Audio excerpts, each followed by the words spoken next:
What's going on in America today? Why are we over our heads in debt? Why can't the politicians bring debt under control? Why are so many people, often both parents now, working at low-paying, dead-end jobs and still making do with less? What's the future of the American economy and way of life? Why does the government tell us inflation is low when the buying power of our paychecks is declining at an alarming rate? Only a generation ago, bread was a quarter, and you could get a new car for $19.95. The problem is that since 1864, we've had a debt-based banking system. All our money is based on government debt. We cannot extinguish government debt without extinguishing our money supply. That's why talk of paying off the national debt without reforming our banking system is an impossibility. That's why the solution does not lie in discussing the size of the national debt, rather it lies in reforming our banking system. This is the Federal Reserve headquarters in Washington. It sits on this very impressive address, right on Constitution Avenue, right across from the Lincoln Memorial. But is it federal? Is it really part of the United States government? Well, what we're about to show you is that there's nothing federal about the Federal Reserve, and there are no reserves. The name is a deception created back before the Federal Reserve Act was passed in 1913 to make Americans think that America's central bank operates in the public interest. The truth is that the Federal Reserve is a private bank owned by private stockholders and run purely for their private profit. That's exactly correct. The Fed is a privately owned for-profit corporation which, again, has no reserves, at least no reserves available to back up the Federal Reserve notes, which is our common currency. Oh, absolutely. The Federal Reserve is neither federal and has doubtful reserves. It's a private bank that is owned by member banks. And it was chartered under the guise of deceit by an act of Congress in 1913. If there's still any doubt whether the Federal Reserve is a part of the U.S. government, check your local telephone book. In most cities, it is not listed in the blue government pages. It is listed in the business white pages right next to Federal Express, another private company. But more directly, U.S. courts have ruled time and time again that the Fed is a private corporation. Why can't Congress do something about the Fed? Most members of Congress just don't understand the system, and the few who do are afraid to speak up. For example, initially a veteran congressman from Chicago asked us if he could be interviewed for this video. However, both times our camera crew arrived at his office to do the interview, this was all we were able to film. The congressman never appeared, and eventually decided he no longer wanted to participate.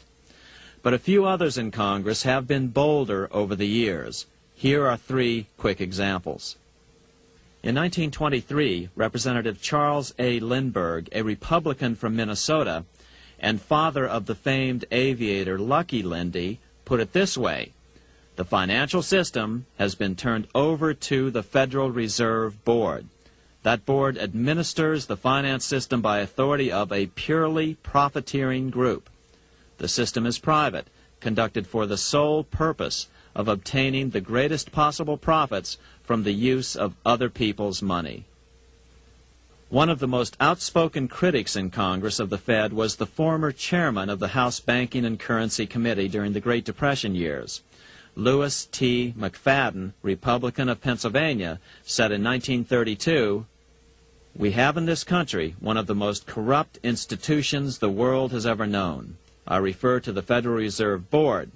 This evil institution has impoverished the people of the United States and has practically bankrupted our government.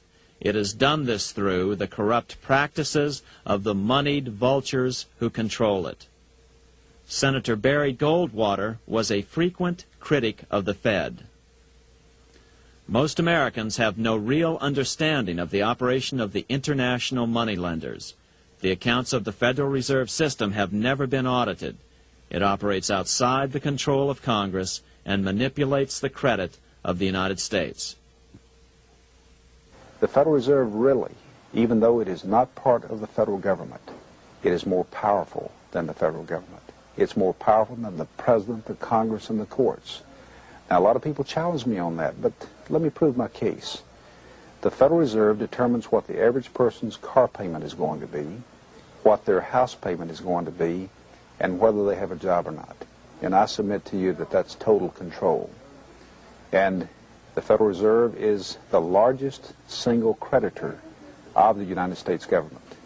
What does Proverbs tell us? The borrower is servant to the lender. What one has to understand is that from the day the Constitution was adopted right up to today, the folks who profit from privately owned central banks, as Madison called them, the money changers, have fought a running battle for control over who gets to print America's money. Why is who prints the money so important? Think of money as just another commodity. If you have a monopoly on a commodity that everyone needs, everyone wants, and nobody has enough of, there are lots of ways to make a profit, and also exert tremendous political influence. That's what this battle is all about. Throughout the history of the United States, the money power has gone back and forth between Congress and some sort of privately owned central bank. The Founding Fathers knew the evils of a privately owned central bank. First of all, they had seen how the privately owned British central bank, the Bank of England, had run up the British national debt to such an extent that Parliament had been forced to place unfair taxes on the American colonies. In fact, as we'll see later, Ben Franklin claimed that this was the real cause of the American Revolution. Most of the Founding Fathers realized the potential dangers of banking and feared bankers' accumulation of wealth and power. Jefferson put it this way: I sincerely believe that banking institutions are more dangerous to our liberties than standing armies. The issuing power should be taken from the banks and restored to the people to whom it properly belongs. That succinct statement of Jefferson is, in fact, the solution to all our economic problems today. It bears repeating. The issuing power should be taken from the banks and restored to the people to whom it properly belongs. James Madison, the main author of the Constitution, agreed. Interestingly, he called those behind the central bank scheme money changers. Madison strongly criticized their actions. History records that the money changers have used every form of abuse, intrigue, deceit, and violent means possible to maintain their control over governments by controlling money and its issuance. The battle over who gets to issue our money has been the pivotal issue throughout the history of the United States. Wars are fought over it, depressions are caused to acquire it. Yet after World War I, this battle was rarely mentioned in newspapers or history books. Why? By World War I, the money changers, with their dominant wealth, had seized control of most of the nation's press. Throughout U.S. history, this battle over who gets the power to issue our money has raged. In fact, it's changed hands back and forth 8 times since 1764. Yet this fact has virtually vanished from public view for over 3 generations behind a smokescreen emitted by Fed cheerleaders in the media. Until we stop talking about deficits and government spending and start talking about who controls how much money we have, it's all just a big shell game, a complete and utter deception. It won't matter if you pass an ironclad amendment to the Constitution mandating a balanced budget. Our situation is only going to get worse until we root out the cause at its source. What's the solution for our national problem? First of all, education. That's what this video presentation is all about. But secondly, we must act. We must take back the power to issue our own money. Issuing our own money is not a radical solution. I want to stress that. It's the same solution used at different points in U.S. history by men like Benjamin Franklin, Thomas Jefferson, Andrew Jackson, Martin Van Buren, and Abraham Lincoln. So, to sum it up, in 1913, Congress gave an independent central bank, deceptively named the Federal Reserve, a monopoly over issuing America's money, and the debt generated by this quasi-private corporation is what is killing the American economy. Though the Federal Reserve is now the most powerful central bank in the world, it was not the first. So where did this idea come from? To really understand the magnitude of the problem, we have to travel back to Europe. Just who are these money changers James Madison spoke of? In the Bible, 2,000 years ago, Jesus drove the money changers from the temple. It was the only time Jesus used force during his ministry. What were money changers doing in the temple? When Jews came to Jerusalem to pay their temple tax, they could only pay it with a special coin, the half shekel of the sanctuary. This was a half ounce of pure silver about this size. It was the only coin around at that time which was pure silver and of assured weight without the image of a pagan emperor. Therefore, to Jews, the half shekel was the only coin acceptable to God. But these coins were not plentiful. The money changers had cornered the market on them. Then they raised the price, just like any other commodity, to whatever the market would bear. In other words, money changers were making exorbitant profits because they held a virtual monopoly on money. The Jews had to pay whatever they demanded. To Jesus, this totally violated the sanctity of God's house.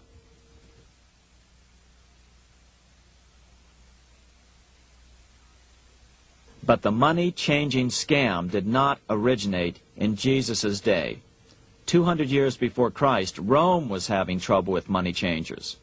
2 early Roman emperors had tried to diminish the power of the money changers by reforming usury laws and limiting land ownership to 500 acres. They were both assassinated. In 48 BC, Julius Caesar took back the power to coin money from the money changers and minted coins for the benefit of all. With this new, plentiful supply of money, he built great public works projects. By making money plentiful, Caesar won the love of the common man. But the money changers hated him. Some believe this was an important factor in Caesar's assassination. One thing is for sure, with the death of Caesar came the demise of plentiful money in Rome. Taxes increased, as did corruption. Just as in the case of America today, usury and debased coin became the rule. Eventually, the Roman money supply was reduced by 90%. As a result, the common people lost their lands and their homes, just as is about to happen soon in America. With the demise of plentiful money, the masses lost confidence in the Roman government and refused to support it. Rome plunged into the gloom of the Dark Ages.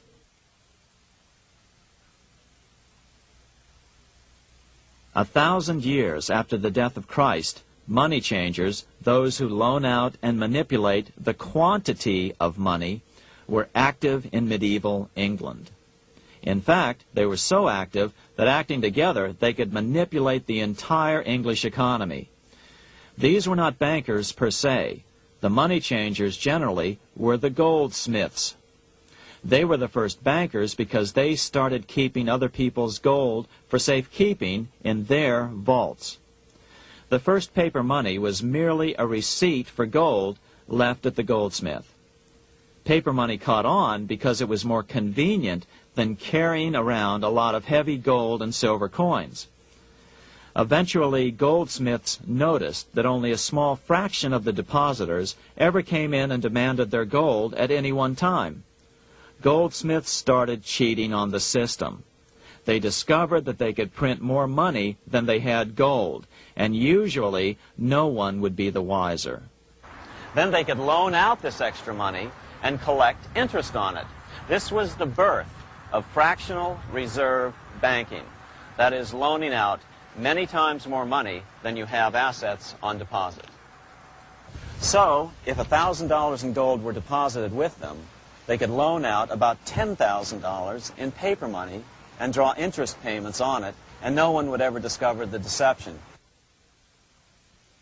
By this means, goldsmiths gradually accumulated more and more wealth and used this wealth to accumulate more and more gold.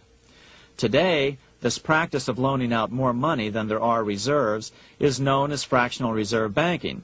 Every bank in the United States is allowed to loan out at least 10 times more money than they actually have. That's why they get rich on charging, let's say, 8% interest. It's not really 8% per year, which is their income. It's 80%. That's why bank buildings are always the largest in town. But does that mean that all interest or all banking should be illegal? Hardly. In the Middle Ages, canon law, the law of the Catholic Church, forbade charging interest on loans. This concept followed the teachings of Aristotle and St. Thomas Aquinas. They taught that the purpose of money was to serve the members of society, to facilitate the exchange of goods needed to lead a virtuous life. Interest, in their belief, hindered this purpose by putting an unnecessary burden on the use of money. In other words, interest was contrary to reason and justice. Reflecting church law in the Middle Ages, Europe forbade charging interest on loans and made it a crime called usury. As commerce grew, and therefore opportunities for investment arose in the late Middle Ages, it came to be recognized that to loan money had a cost for the lender, both in risk and in lost opportunity. So some charges were allowed, but not interest per se. But all moralists, no matter what religion, condemn fraud, oppression of the poor, and injustice as clearly immoral. As we will see, fractional reserve lending is rooted in a fraud, results in widespread poverty, and reduces the value of everyone else's money. The ancient goldsmiths discovered that extra profits could be made by rowing the economy between easy money and tight money. When they made money easier to borrow, then the amount of money in circulation expanded. Money was plentiful. People took out more loans to expand their businesses. But then the money changers would tighten the money supply. They would make loans more difficult to get. What would happen? Just what happens today. A certain percentage of people could not repay their previous loans and could not take out new loans to repay the old ones. Therefore, they went bankrupt and had to sell their assets to the goldsmiths for pennies on the dollar. The same thing is still going on today. Only today, we call this rowing of the economy up and down the business cycle. Like Julius Caesar, King Henry I of England finally resolved to take the money power away from the goldsmiths about 1100 A.D. Henry could have used anything as money, seashells, feathers, or even yak dung, as is often done in remote Tibetan provinces. But he invented one of the most unusual money systems in history. It was called the tally stick system. Here I have one of the few surviving examples of this form of British money, which lasted 726 years until 1826, a tally stick. The tally system was adopted to avoid the monetary manipulation of the goldsmiths. Tally sticks were money fabricated out of sticks of polished wood. Notches were cut along one edge of the stick to indicate the denominations. Then the stick was split lengthwise through the notches so that both pieces still had a record of the notches. The king kept one half to protect against counterfeiting. Then he would spend the other half into the economy and they would circulate as money. This particular tally stick is huge. It represented 25,000 pounds. One of the original stockholders in the Bank of England purchased his original shares with this stick. In other words, he bought shares in the world's richest and most powerful corporation with a stick of wood. It's ironic that after its formation in 1694, the Bank of England attacked the tally stick system because it was money outside the power of the money changers, just as King Henry had wanted it to be. Why do people accept sticks of wood for money? That's a great question. Throughout history, people traded anything they thought had value and used as money. You see, the secret is that money is only what people agree on to use as money. What's our paper money today? It's really just paper. But here's the trick. King Henry ordered that tally sticks had to be used to pay the king's taxes. This built-in demand for tally sticks immediately made them circulate and be accepted as money. And they worked well. In fact, no other form of money has worked so well for so long as tally sticks. Keep in mind, the British Empire was built under the tally stick system. The tally stick system succeeded despite the fact that the money changers constantly attacked it by offering the metal coin system as competition. In other words, metal coins never went completely out of circulation, but tally sticks hung on because they were good for the payment of taxes. Finally, in the 1500s, King Henry VIII relaxed the laws concerning usury, and the money changers wasted no time reasserting themselves. They quickly made their gold and silver money plentiful for a few decades. But when Queen Mary took the throne and tightened the usury laws again, the money changers renewed the hoarding of gold and silver coins, forcing the economy to plummet. When Queen Mary's sister, Queen Elizabeth I, took the throne, she was determined to regain control over English money. Her solution was to issue gold and silver coins from the public treasury and take the control over the money supply away from the money changers. Although control over money was not the only cause of the English Revolution in 1642, religious differences fueled the conflict. Monetary policy played a major role. Financed by the money changers, Oliver Cromwell finally overthrew King Charles, purged the Parliament, and put the king to death. The money changers were immediately allowed to consolidate their financial power. The result was that for the next 50 years, the money changers plunged Great Britain into a series of costly wars. They took over a square mile of property in the center of London, known as the City of London. This area today is still known as one of the 3 predominant financial centers of the world. Conflicts with the Stuart kings led the money changers in England to combine with those in the Netherlands to finance the invasion of William of Orange, who overthrew the Stuarts in 1688 and took the English throne. By the end of the 1600s, England was in financial ruin. 50 years of more or less continuous wars with France and Holland had exhausted her. Frantic government officials met with the money changers to beg for the loans necessary to pursue their political purposes. The price was high. A government-sanctioned, privately owned bank which could issue money created out of nothing. It was to be the modern world's first privately owned central bank, the Bank of England. Although it was deceptively called the Bank of England to make the general population think it was part of the government, it was not. Like any other private corporation, the Bank of England sold shares to get started. The investors, whose names were never revealed, were supposed to put up £1.25 million British pounds in gold coin to buy their shares in the bank, but only £750,000 was ever received.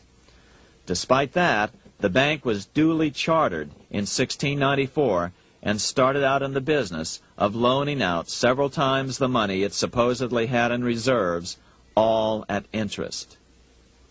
In exchange, the new bank would loan British politicians as much of the new currency as they wanted, as long as they secured the debt by direct taxation of the British people. So, legalization of the Bank of England amounted to nothing less than legal counterfeiting of a national currency for private gain. Unfortunately, nearly every nation now has a privately controlled central bank using the Bank of England as the basic model. Such is the power of these central banks that they soon take total control over a nation's economy.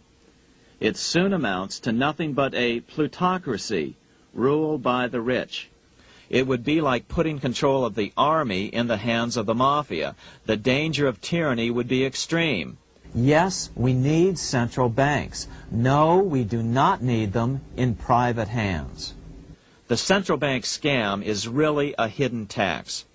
The nation sells bonds to the central bank to pay for things it does not have the political will to raise taxes to pay for. But the bonds are purchased with money the central bank creates out of nothing. More money in circulation makes your money worth less. The government gets as much money as it needs, and the people pay for it in inflation. The beauty of the plan is that not one person in 1,000 can figure it out because it's usually hidden behind complex-sounding economics gibberish. With the formation of the Bank of England, the nation was soon awash in money. Prices throughout the country doubled. Massive loans were granted for just about any wild scheme. One venture proposed to drain the Red Sea to recover gold supposedly lost when the Egyptian army drowned pursuing Moses and the Israelites. By 1698, government debt grew from the initial £1.25 million to £16 million. Naturally, taxes were increased and then increased again to pay for all of this. With the British money supply firmly in their grip, the British economy began a wild roller coaster series of booms and depressions, exactly the sort of thing a central bank claims it is determined to prevent. There are two things which I think are intrinsic not just to the Bank of England but to central banking generally. The first is an involvement in the formulation of monetary policy with the specific objective of achieving monetary stability. However, since the Bank of England took control, the British pound has rarely been stable. Now let's take a look at the role of the Rothschild family, the family said to be the wealthiest in the world.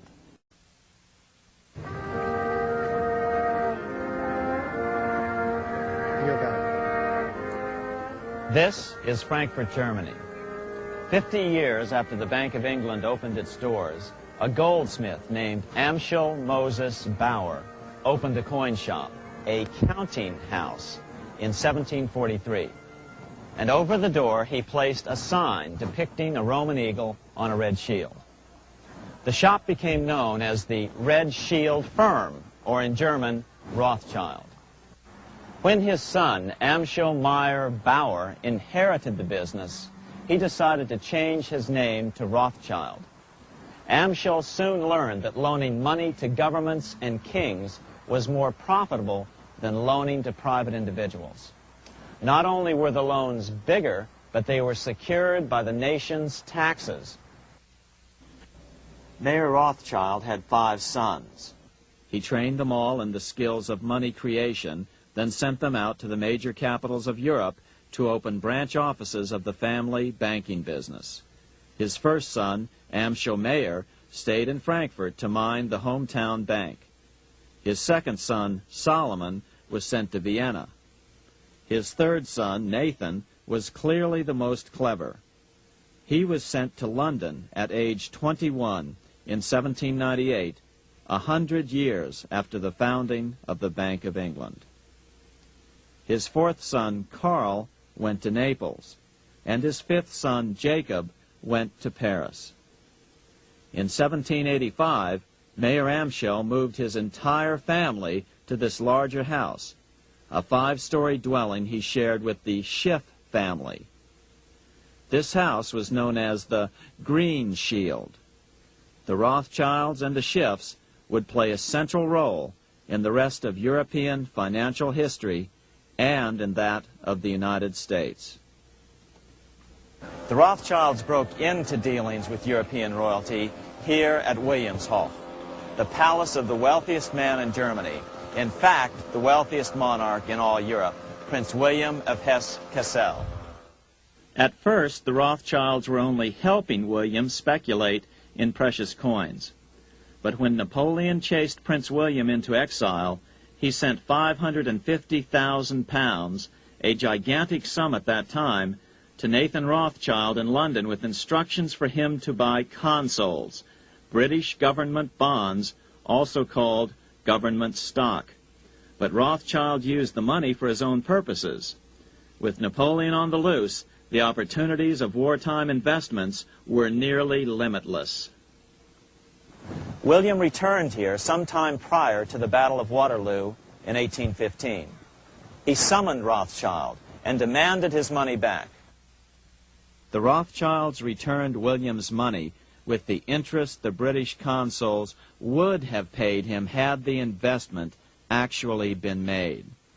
But the Rothschilds kept all the past profits they had made using William's money. Nathan Rothschild later bragged that in the 17 years he'd been in England, he'd increased his original £20,000 stake given to him by his father by 2,500 times. By cooperating within the family, the Rothschilds soon grew unbelievably wealthy. By the mid-1800s, they dominated all European banking and were certainly the wealthiest family in the world. They financed Cecil Rhodes, making it possible for him to establish a monopoly over the diamond and gold fields of South Africa. In America, they financed the Harrimans and railroads, the Vanderbilts in railroads and the press, and Carnegie in the steel industry, among many others. In fact, during World War I, J.P. Morgan was thought to be the richest man in America. But after his death, it was discovered that he was actually only a lieutenant of the Rothschilds. Once Morgan's will was made public, it was discovered that he owned only 19% of J.P. Morgan companies. By 1850, James Rothschild, the heir of the French branch of the family, was said to be worth 600 million French francs, 150 million more than all the other bankers in France put together. He built this mansion called Ferrier, just east of Paris. Wilhelm I, on seeing it, exclaimed, "Kings couldn't afford this. It could only belong to a Rothschild." Another 19th century French commentator put it this way: "There is but one power in Europe, and that is Rothschild." There is no evidence that their predominant standing in European or world finance has changed. Now let's take a look at the results the Bank of England had produced on the British economy and how that later was the root cause of the American Revolution. By the mid-1700s, the British Empire was nearing its height of power around the world.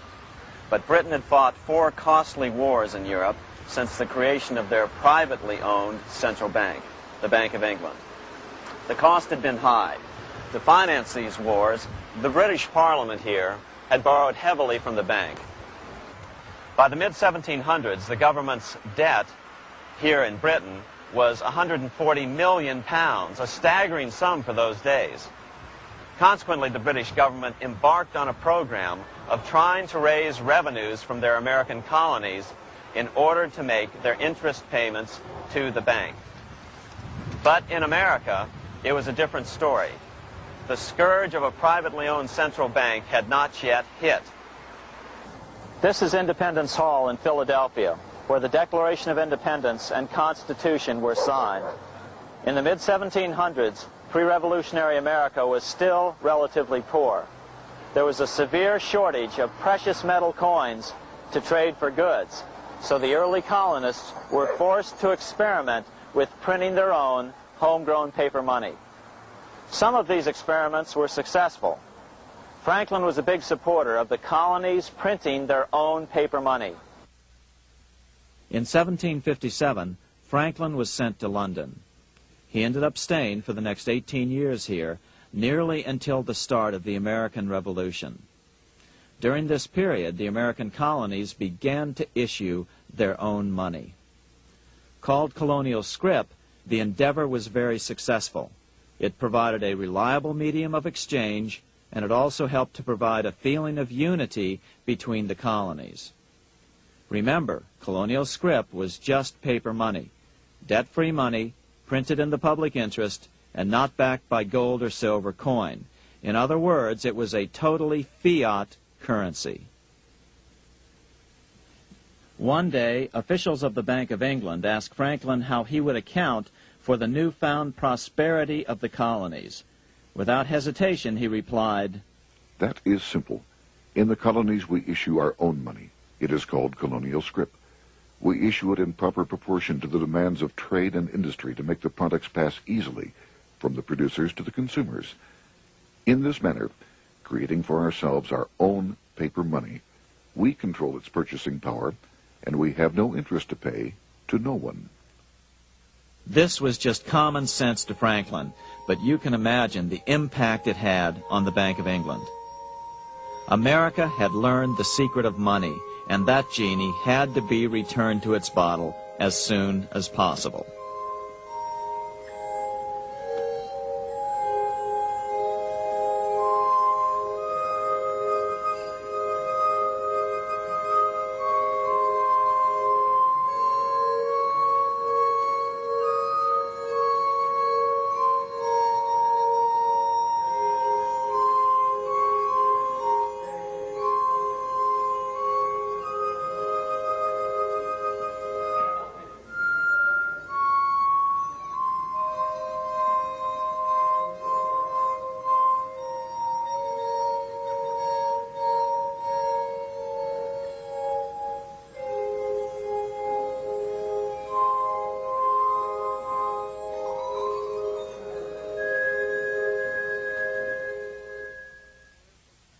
As a result, Parliament hurriedly passed the Currency Act of 1764.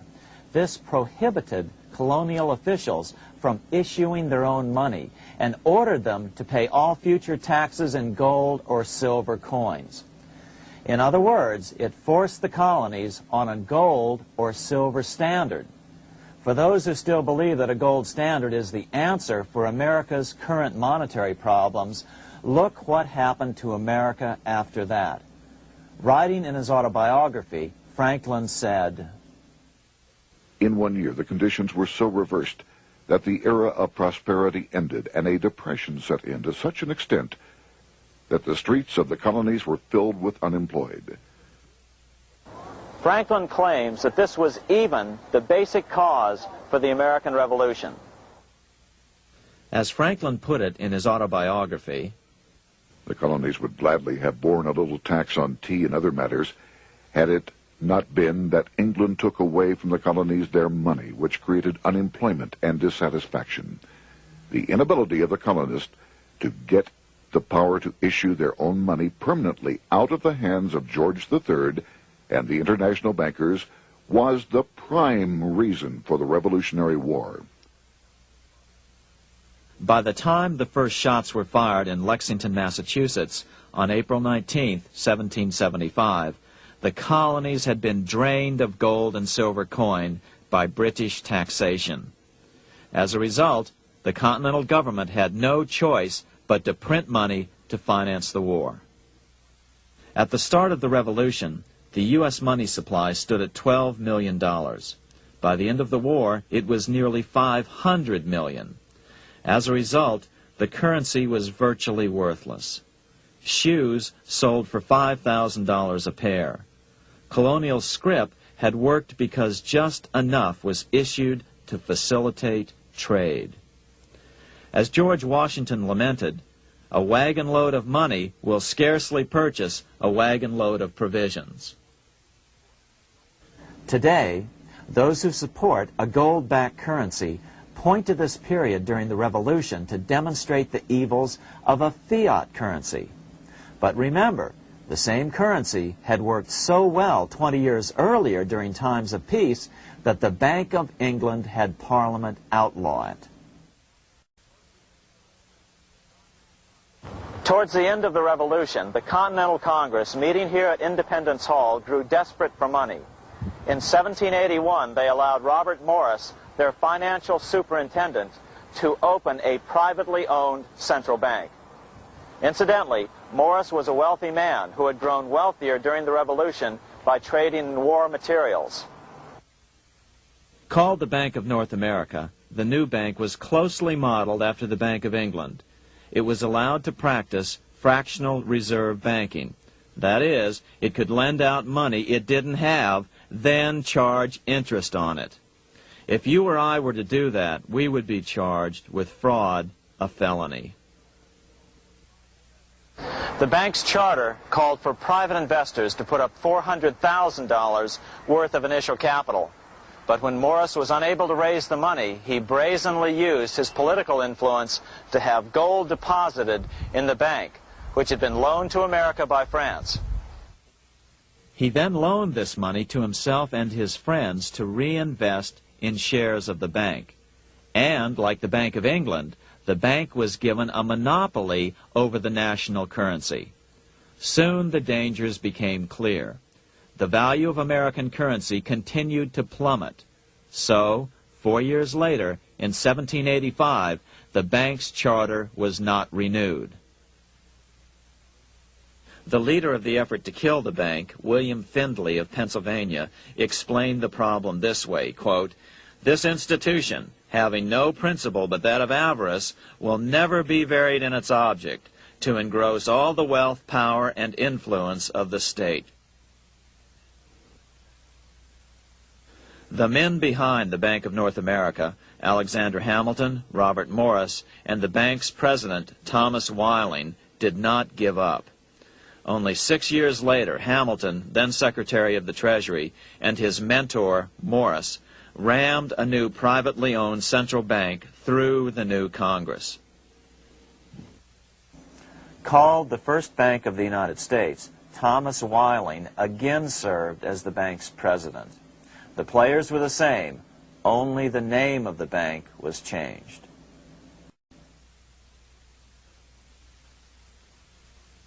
In 1787, colonial leaders assembled in Philadelphia to replace the ailing Articles of Confederation. As we saw earlier, both Thomas Jefferson and James Madison were unalterably opposed to a privately owned central bank. They had seen the problems caused by the Bank of England. They wanted nothing of it. As Jefferson later put it,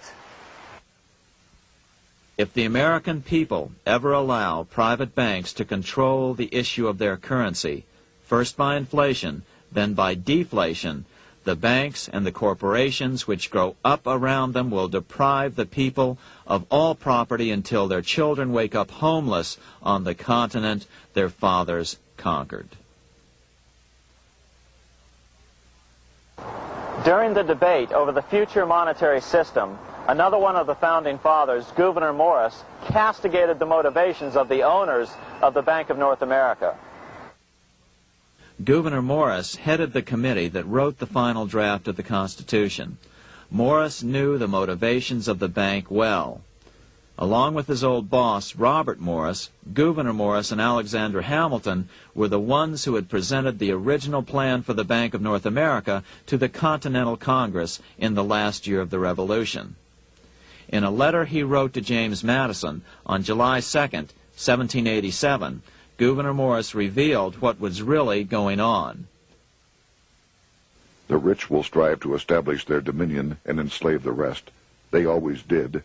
They always will. They will have the same effect here as elsewhere if we do not, by the power of government, keep them in their proper spheres." Despite the defection of Gouverneur Morris from the ranks of the bank, Hamilton, Robert Morris, Thomas Whiling, and their European backers were not about to give up. They convinced the bulk of the delegates to the Constitutional Convention to not give Congress the power to issue paper money. Most of the delegates were still reeling from the wild inflation of the paper currency during the Revolution. They had forgotten how well colonial scrip had worked before the war. But the Bank of England had not. The money changers could not stand to have America printing her own money again. So the Constitution is silent on the matter. This grievous defect left the door wide open for the money changers, just as they had planned.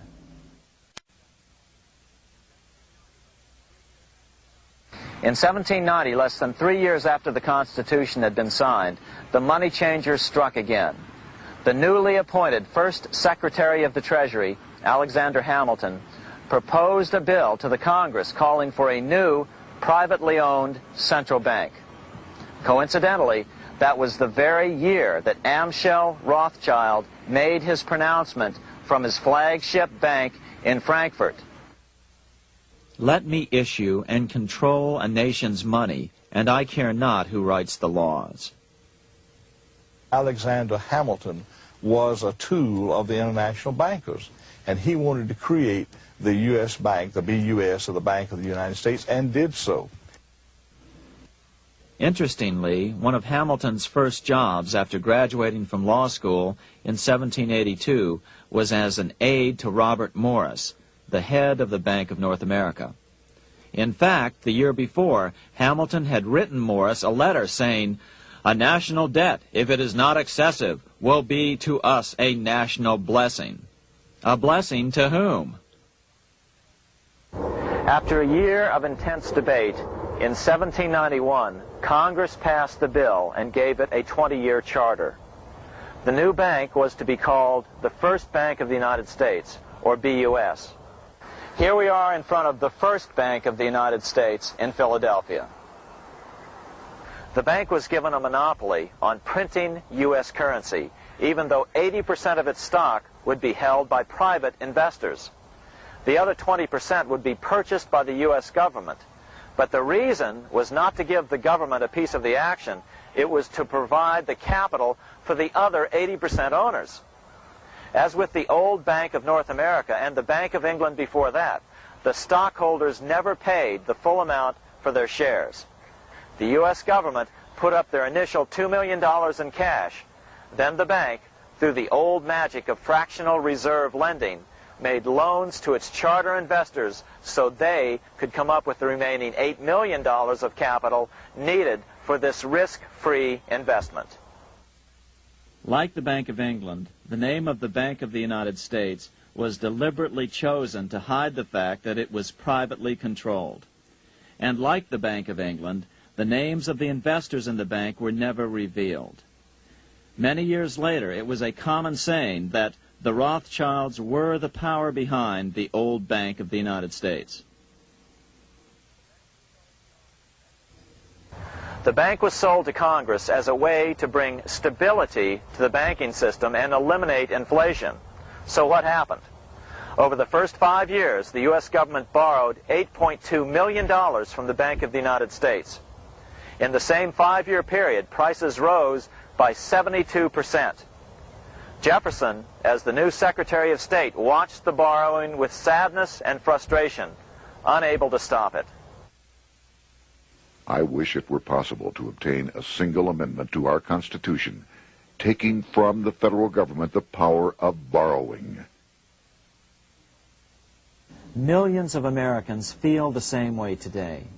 They watch in helpless frustration as the federal government borrows the American economy into oblivion. So, although it was called the First Bank of the United States, it was not the first attempt at a privately owned central bank in this country. As with the Bank of North America, the government put up most of the cash to get this private bank going, then the bankers loaned the money to each other to buy the remaining stock in the bank. It was a scam, plain and simple, and they wouldn't be able to get away with it for long. But first, we have to travel back to Europe to see how a single man was able to manipulate the entire British economy by obtaining the first news of Napoleon's final defeat.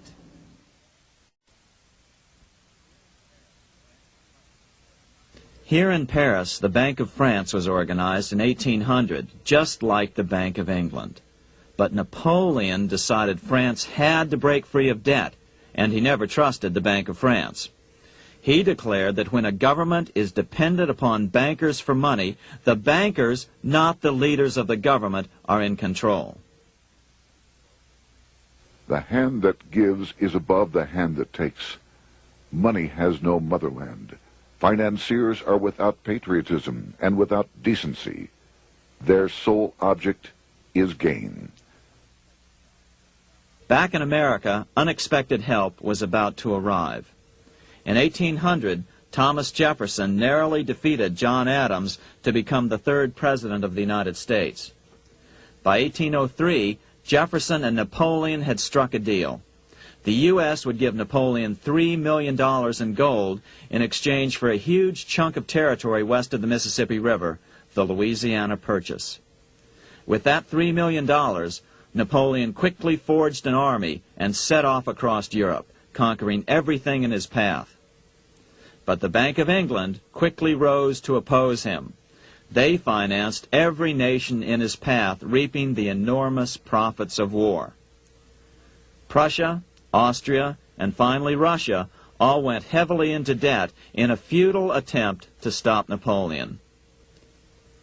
4 years later, with the main French army in Russia, 30-year-old Nathan Rothschild, the head of the London office of the Rothschild family, personally took charge of a bold plan to smuggle a much-needed shipment of gold right through France to finance an attack by the Duke of Wellington from Spain. Nathan later bragged at a dinner party in London that it was the best business he'd ever done. Little did he know that he would do much better business in the near future. Wellington's attacks from the south and other defeats eventually forced Napoleon to abdicate, and Louis XVIII was crowned king. Napoleon was exiled to Elba, a tiny island off the coast of Italy, supposedly exiled from France forever. While Napoleon was in exile on Elba, temporarily defeated by England with the financial help of the Rothschilds, America was trying to break free of its central bank as well.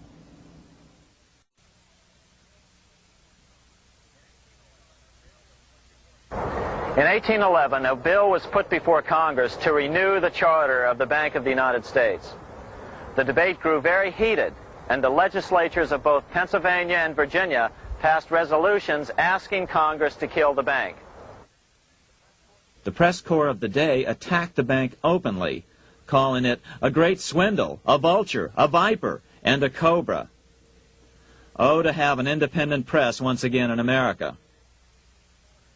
A congressman named P.B. Porter attacked the bank from the floor of Congress, saying if the bank's charter was renewed, Congress, quote, will have planted in the bosom of this Constitution a viper, which one day or another will sting the liberties of this country to the heart, close quote. Prospects didn't look that good for the bank. Some writers have even claimed that Nathan Rothschild warned that the United States would find itself involved in a most disastrous war if the bank's charter were not renewed. But it wasn't enough. When the smoke had cleared, the renewal bill was defeated by a single vote in the House and was deadlocked in the Senate. By now, America's fourth president, James Madison, was in the White House. Remember, Madison was a staunch opponent of the bank. His vice president, George Clinton, broke a tie in the Senate and sent the bank into oblivion. Within 5 months, England attacked the U.S., and the War of 1812 was on. But the British were still busy fighting Napoleon, and so the War of 1812 ended in a draw in 1814. Though the money changers were temporarily down, they were far from out. It would take them only another 2 years to bring back their bank bigger and stronger than ever.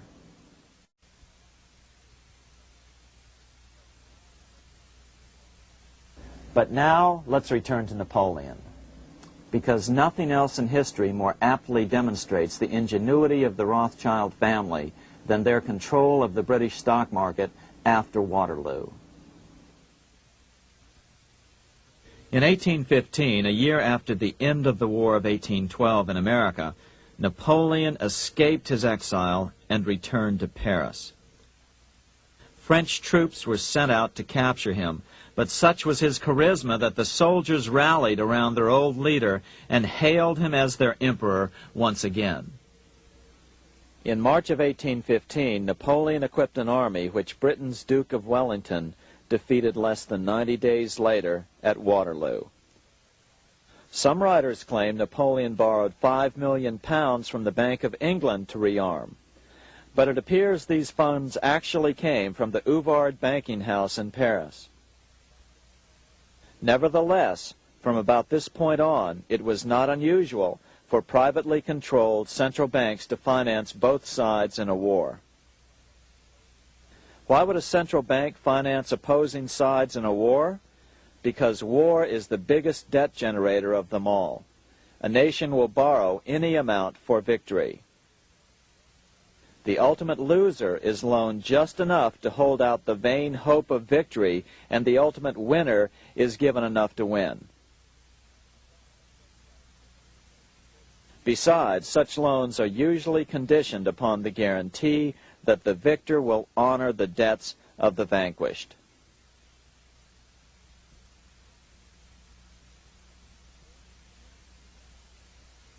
This is the Waterloo battlefield about 200 miles northeast of Paris in what today is Belgium.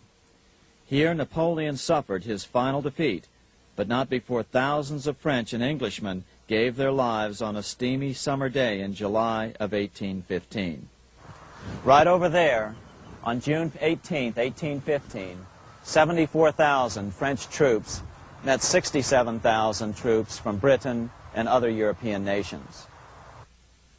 The outcome was certainly in doubt. In fact, had Napoleon attacked a few hours earlier, he would probably have won the battle. But no matter who won or lost, back in London, Nathan Rothschild planned to use the opportunity to try to seize control over the British stock and bond market and possibly even the Bank of England. Rothschild stationed a trusted agent, a man named Rothworth, on the north side of the battlefield, closer to the English Channel. Once the battle had been decided, Rothworth took off for the Channel. He delivered the news to Nathan Rothschild a full 24 hours before Wellington's own courier. Rothschild hurried to the stock market and took up his usual position in front of an ancient pillar. All eyes were on him. The Rothschilds had a legendary communications network. If Wellington had been defeated and Napoleon was loose on the continent again, Britain's financial situation would become grave indeed. Rothschild looked saddened. He stood there motionless, eyes downcast. Then suddenly he began selling. Other nervous investors saw that Rothschild was selling. It could only mean one thing. Napoleon must have won, Wellington must have lost. The market plummeted. Soon everyone was selling their consols, their British government bonds, and prices dropped sharply. But then Rothschild started secretly buying up the consols through his agents for only a fraction of their worth hours before. Myths, legends, you say? 100 years later, the New York Times ran a story which said that Nathan's grandson had attempted to secure a court order to suppress a book with this stock market story in it. The Rothschild family claimed the story was untrue and libelous, but the court denied the Rothschilds' request and ordered the family to pay all court costs. What's even more interesting about this story is that some authors claim that the day after the Battle of Waterloo, in a matter of hours, Nathan Rothschild came to dominate not only the bond market, but the Bank of England as well. Whether or not the Rothschild family seized control of the Bank of England, the first privately owned central bank in a major European nation and the wealthiest, one thing is certain. By the mid-1800s, the Rothschilds were the richest family in the world, bar none. They dominated the new government bond markets and branched into other banks and industrial concerns. In fact, the rest of the 19th century was known as the Age of the Rothschilds. Despite this overwhelming wealth, the family has generally cultivated an aura of invisibility. Although the family controls scores of industrial, commercial, mining, and tourist corporations, only a handful bear the Rothschild name. By the end of the 19th century, one expert estimated that the Rothschild family controlled half the wealth of the world. Whatever the extent of their vast wealth, it is reasonable to assume that their percentage of the world's wealth has increased since then. But since the turn of the century, the Rothschilds have cultivated the notion that their power has somehow waned even as their wealth increases. Meanwhile, back in Washington in 1816, just 1 year after Waterloo and Rothschild's alleged takeover of the Bank of England, the American Congress passed a bill permitting yet another privately owned central bank. This bank was called the Second Bank of the United States. The new bank's charter was a copy of the previous bank's. The U.S. government would own 20% of the shares of the bank. Of course, the federal share was paid by the Treasury up front into the bank's coffers. Then, through the magic of fractional reserve lending, it was transformed into loans to private investors who then bought the remaining 80% of the shares. Just as before, the primary stockholders remained a secret. But it is known that the largest block of shares, about 1/3 of the total, were sold to foreigners. As one observer put it, it is certainly no exaggeration to say that the Second Bank of the United States was rooted as deeply in Britain as it was in America. So, by 1816, some authors claim the Rothschilds had taken control over the Bank of England and backed a new, privately owned central bank in America as well.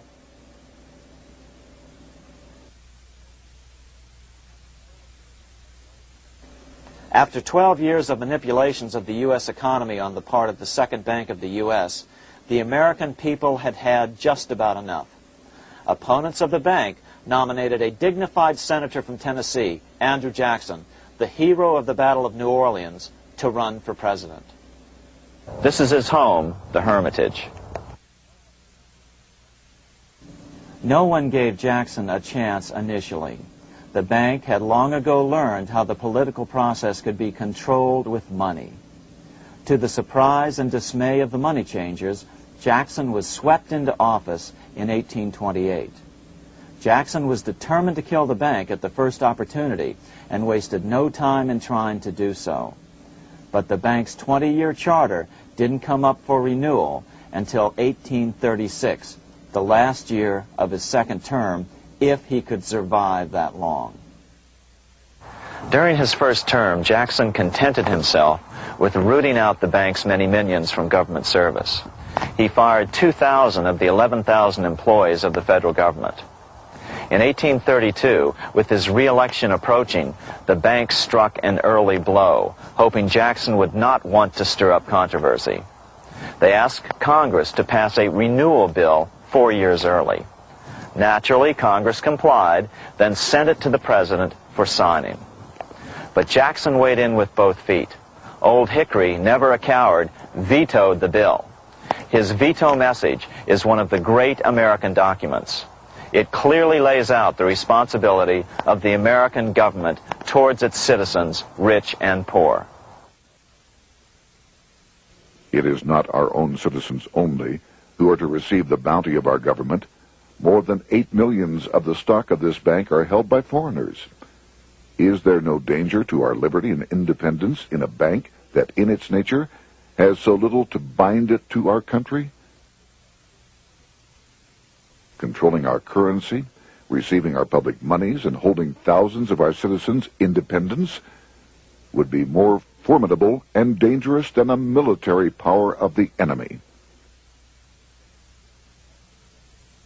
If government would confine itself to equal protection and, as heaven does its rains, shower its favor alike on the high and the low, the rich and the poor, it would be an unqualified blessing. In the act before me, there seems to be a wide and unnecessary departure from these just principles. Later that year, in July 1832, Congress was unable to override Jackson's veto. Now Jackson had to stand for re-election. Jackson took his argument directly to the people. For the first time in U.S. history, Jackson took his presidential campaign on the road. Before then, presidential candidates stayed at home and looked presidential. His campaign slogan was "Jackson and no bank." The National Republican Party ran Senator Henry Clay against Jackson. Despite the fact that the bankers poured over $3 million into Clay's campaign, Jackson was reelected by a landslide in November of 1832.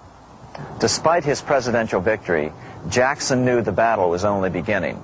"The hydra of corruption is only scotched, not dead," said the newly elected president. Jackson ordered his new Secretary of Treasury, Lewis McLean, to start removing the government's deposits from the second bank and start placing them in state banks. But McLean refused to do so. Jackson fired him and appointed William J. Duane as the new Secretary of the Treasury. Duane also refused to comply with the president's requests, and so Jackson fired him as well and then appointed Roger B. Taney to the office. Taney did withdraw government funds from the bank starting on October 1st, 1833. Jackson was jubilant. "I have it chained. I'm ready with screws to draw every tooth and then the stumps." But the bank was not yet done fighting. Its head, Nicholas Biddle, used his influence to get the Senate to reject Taney's nomination. Then, in a rare show of arrogance, Biddle threatened to cause a depression if the bank was not rechartered. This worthy president thinks that because he has scalped Indians and imprisoned judges, he is to have his way with the bank. He is mistaken. Next, in an unbelievable fit of honesty for a central banker, Biddle admitted that the bank was going to make money scarce to force Congress to restore the bank. Nothing but widespread suffering will produce any effect on Congress. Our only safety is in pursuing a steady course of firm restriction, and I have no doubt that such a course will ultimately lead to restoration of the currency and the recharter of the bank. What a stunning revelation. Here was the pure truth, revealed with shocking clarity.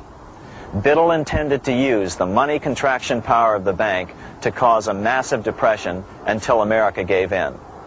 Unfortunately, this has happened time and time again throughout U.S. history and is about to happen again in today's world. Nicholas Biddle made good on his threat.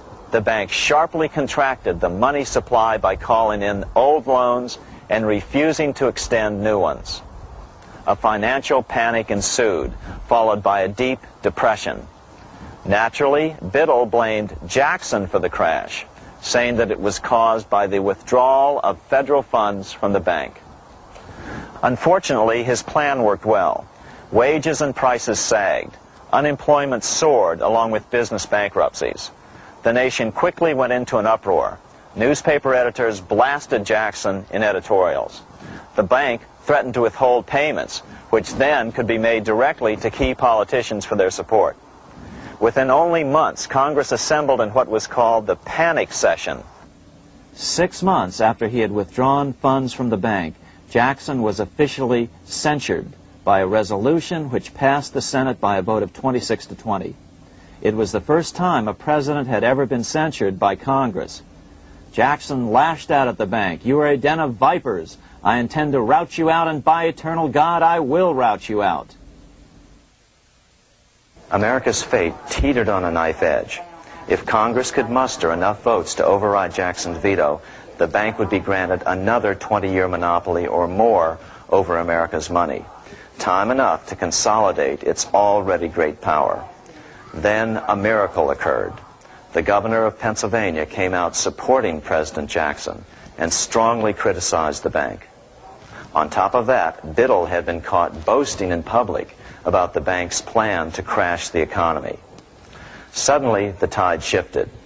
In April of 1834, the House of Representatives voted 134 to 82 against rechartering the bank. This was followed up by an even more lopsided vote to establish a special committee to investigate whether the bank had caused the crash. When the investigating committee arrived at the bank's door in Philadelphia, armed with a subpoena to examine the books, Biddle refused to give them up.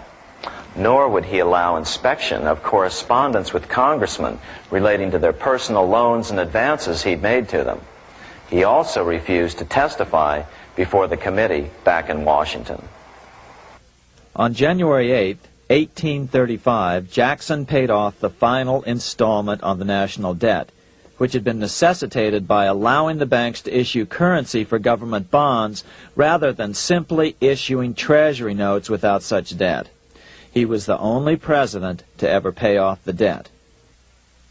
A few weeks later, on January 30th, 1835, an assassin by the name of Richard Lawrence tried to shoot President Jackson, but by the grace of God, both pistols misfired. Lawrence was later found not guilty by reason of insanity. After his release, he bragged to friends that powerful people in Europe had put him up to the task and promised to protect him if he were caught. The following year, when its charter ran out, the Second Bank of the United States ceased functioning as the nation's central bank. Biddle was later arrested and charged with fraud. He was tried and acquitted, but died shortly thereafter while still tied up in civil suits. After his second term as president, Jackson retired here to the Hermitage outside of Nashville to live out his life. He is still remembered here for his determination to kill the bank. In fact, he killed it so well that it took the money changers 77 years to undo the damage. When asked what his most important accomplishment had been, Jackson replied, "I killed the bank."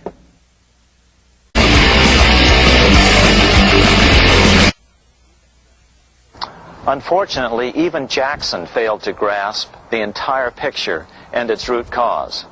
Although Jackson had killed the central bank, the most insidious weapon of the money changers, fractional reserve banking, remained in use by the numerous state-chartered banks. This fueled economic instability in the years before the Civil War. Still, the central bankers were out, and as a result, America thrived as it expanded westward. During this time, the principal money changers struggled to regain their lost centralized power, but to no avail. Then, finally, they reverted to the old central bankers' formula: war to create debt and dependency. If they couldn't get their central bank any other way, America could be brought to its knees by plunging it into a civil war, just as they had done in 1812 after the first Bank of the United States was not rechartered. 1 month after the inauguration of Abraham Lincoln, the first shots of the American Civil War were fired here at Fort Sumter, South Carolina, on April 12, 1861. Certainly slavery was a cause for the Civil War, but not the primary cause. Lincoln knew that the economy of the South depended upon slavery, and so before the Civil War, he had no intention of eliminating it. Lincoln had put it this way in his inaugural address only 1 month earlier. I have no purpose, directly or indirectly, to interfere with the institution of slavery in the states where it now exists. I believe I have no lawful right to do so, and I have no inclination to do so. Even after the first shots were fired here at Fort Sumter, Lincoln continued to insist that the Civil War was not about the issue of slavery. My paramount objective is to save the Union, and it is not either to save or destroy slavery. If I could save the Union without freeing any slave, I would do it. So what was the Civil War all about? There were many factors at play. Northern industrialists had used protective tariffs to prevent the southern states from buying cheaper European goods. Europe retaliated by stopping cotton imports from the South. The southern states were in a double financial bind. They were forced to pay more for most of the necessities of life, while their income from cotton exports plummeted. The South was angry. But there were other factors at work. The money changers were still stung by America's withdrawal from their control 25 years earlier.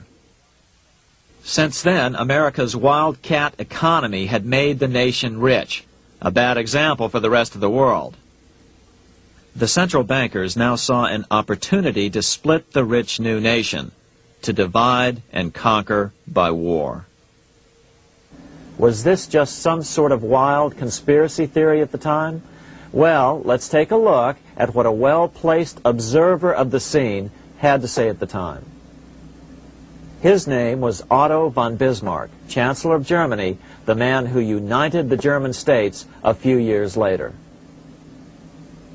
The division of the United States into federations of equal force was decided long before the Civil War by the high financial powers of Europe.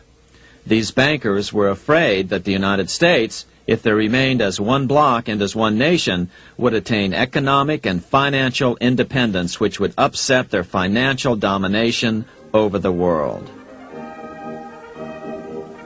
Within months after the first shots here at Fort Sumter, the central bankers loaned Napoleon III of France, the nephew of the Waterloo Napoleon, 210 million francs to seize Mexico and station troops along the southern border of the U.S., taking advantage of their war to violate the Monroe Doctrine and return Mexico to colonial rule. No matter what the outcome of the Civil War, a weakened America, heavily indebted to the money changers, would open up Central and South America once again to European colonization and domination. The very thing America's Monroe Doctrine had forbade in 1823. At the same time, Great Britain moved 11,000 troops into Canada and positioned them menacingly along America's northern border. The British fleet went to war alert should their quick intervention be called for. Lincoln knew he was in a double bind. That's why he agonized over the fate of the Union. There was a lot more to it than just differences between the North and the South. That's why his emphasis was always on union and not merely the defeat of the South. But Lincoln needed money to win. In 1861, Lincoln and his Secretary of Treasury, Salmon P. Chase, went to New York to apply for the necessary loans. The money changers, anxious to see the Union fail, offered loans at 24 to 36% interest. Lincoln said thanks, but no thanks, and returned to Washington. Lincoln sent for an old friend, Colonel Dick Taylor of Chicago, and put him on the problem of financing the war. During one meeting, Lincoln asked Taylor what he'd discovered. Taylor put it this way. Why, Lincoln, that is easy. Just get Congress to pass a bill authorizing the printing of full legal tender treasury notes, and pay your soldiers with them, and go ahead and win your war with them also. When Lincoln asked if the people of the United States would accept the notes, Taylor said, "The people, or anyone else, will not have any choice in the matter if you make them full legal tender. They will have the full sanction of the government and be just as good as any money, as Congress is given that express right by the Constitution." So that's exactly what Lincoln did. In 1862-63, he printed up $450 million worth of the new bills. In order to distinguish them from other banknotes in circulation, he printed them in green ink on the back side. That's why the notes were called greenbacks. With this new money, Lincoln paid the troops and bought their supplies.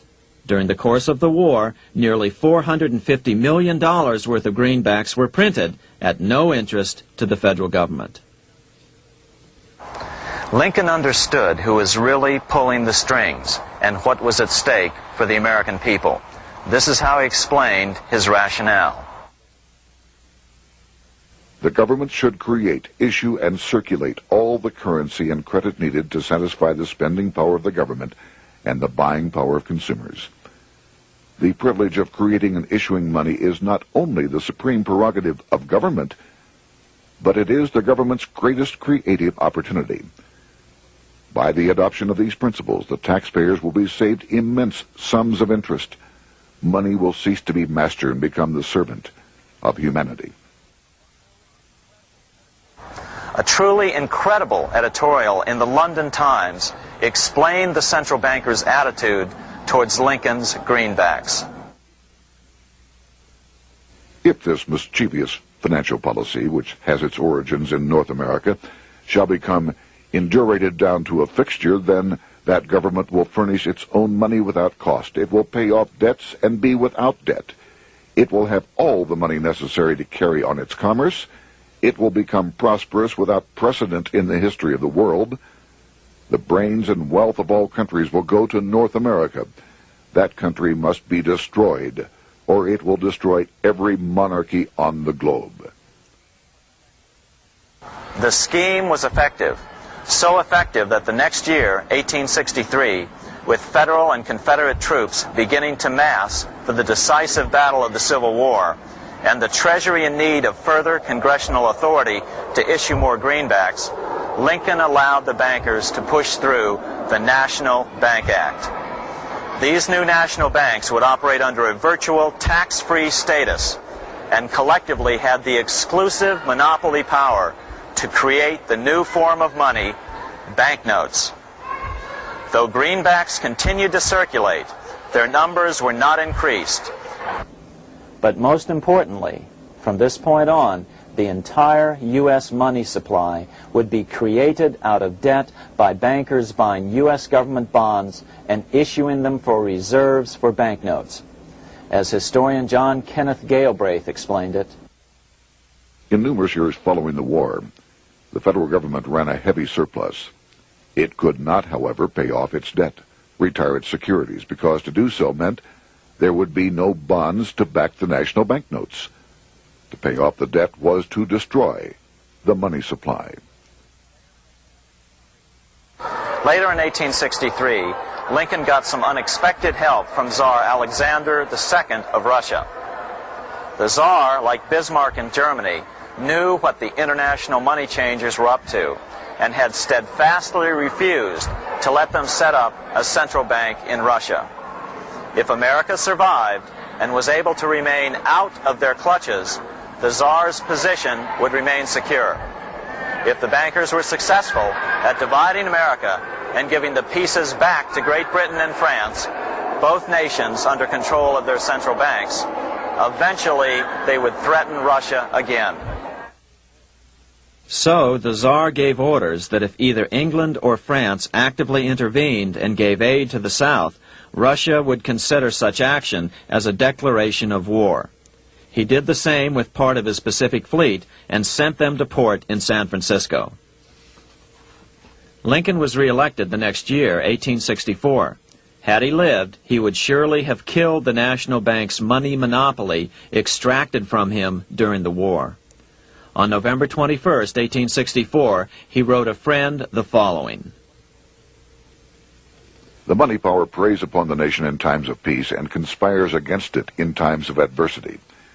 It is more despotic than monarchy, more insolent than autocracy, more selfish than bureaucracy. Shortly before Lincoln was murdered, his former Secretary of Treasury, Salmon P. Chase, bemoaned his role in helping secure the passage of the National Banking Act only 1 year earlier. My agency in promoting the passage of the National Banking Act was the greatest financial mistake in my life. It has built up a monopoly which affects every interest in the country. On April 14, 1865, 41 days after his second inauguration and just 5 days after Lee surrendered to Grant at Appomattox, Lincoln was shot by John Wilkes Booth at Ford's Theater. Bismarck, Chancellor of Germany, lamented the death of Abraham Lincoln. The death of Lincoln was a disaster for Christendom. There was no man in the United States great enough to wear his boots.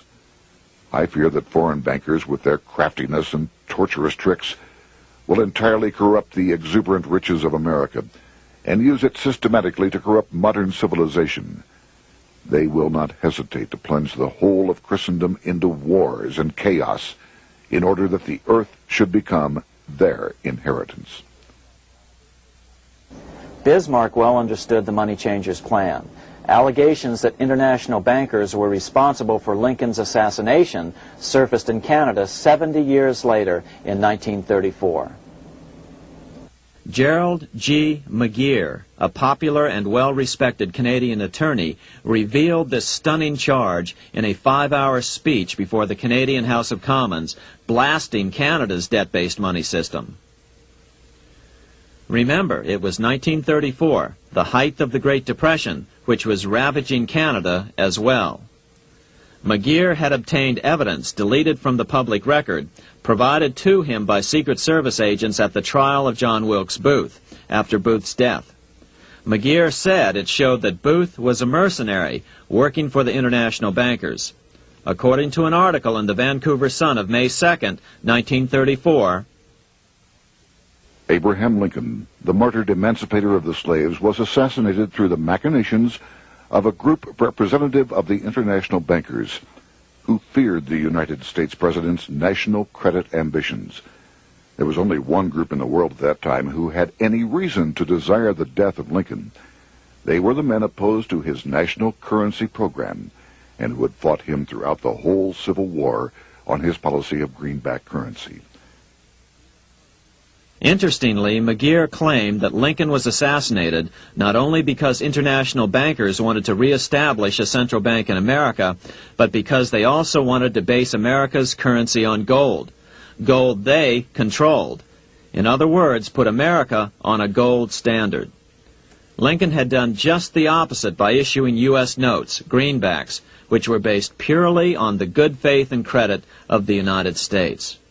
The article quoted McGeer as saying, "They were the men interested in the establishment of the gold standard and the right of the bankers to manage the currency and credit of every nation in the world. With Lincoln out of the way, they were able to proceed with that plan and did proceed with it in the United States. Within 8 years after Lincoln's assassination, silver was demonetized and the gold standard money system set up in the United States." Not since Lincoln has the U.S. issued debt-free United States notes. These red-sealed bills, which were issued in 1963, were not a new issue from President Kennedy, but merely the old greenbacks reissued year after year.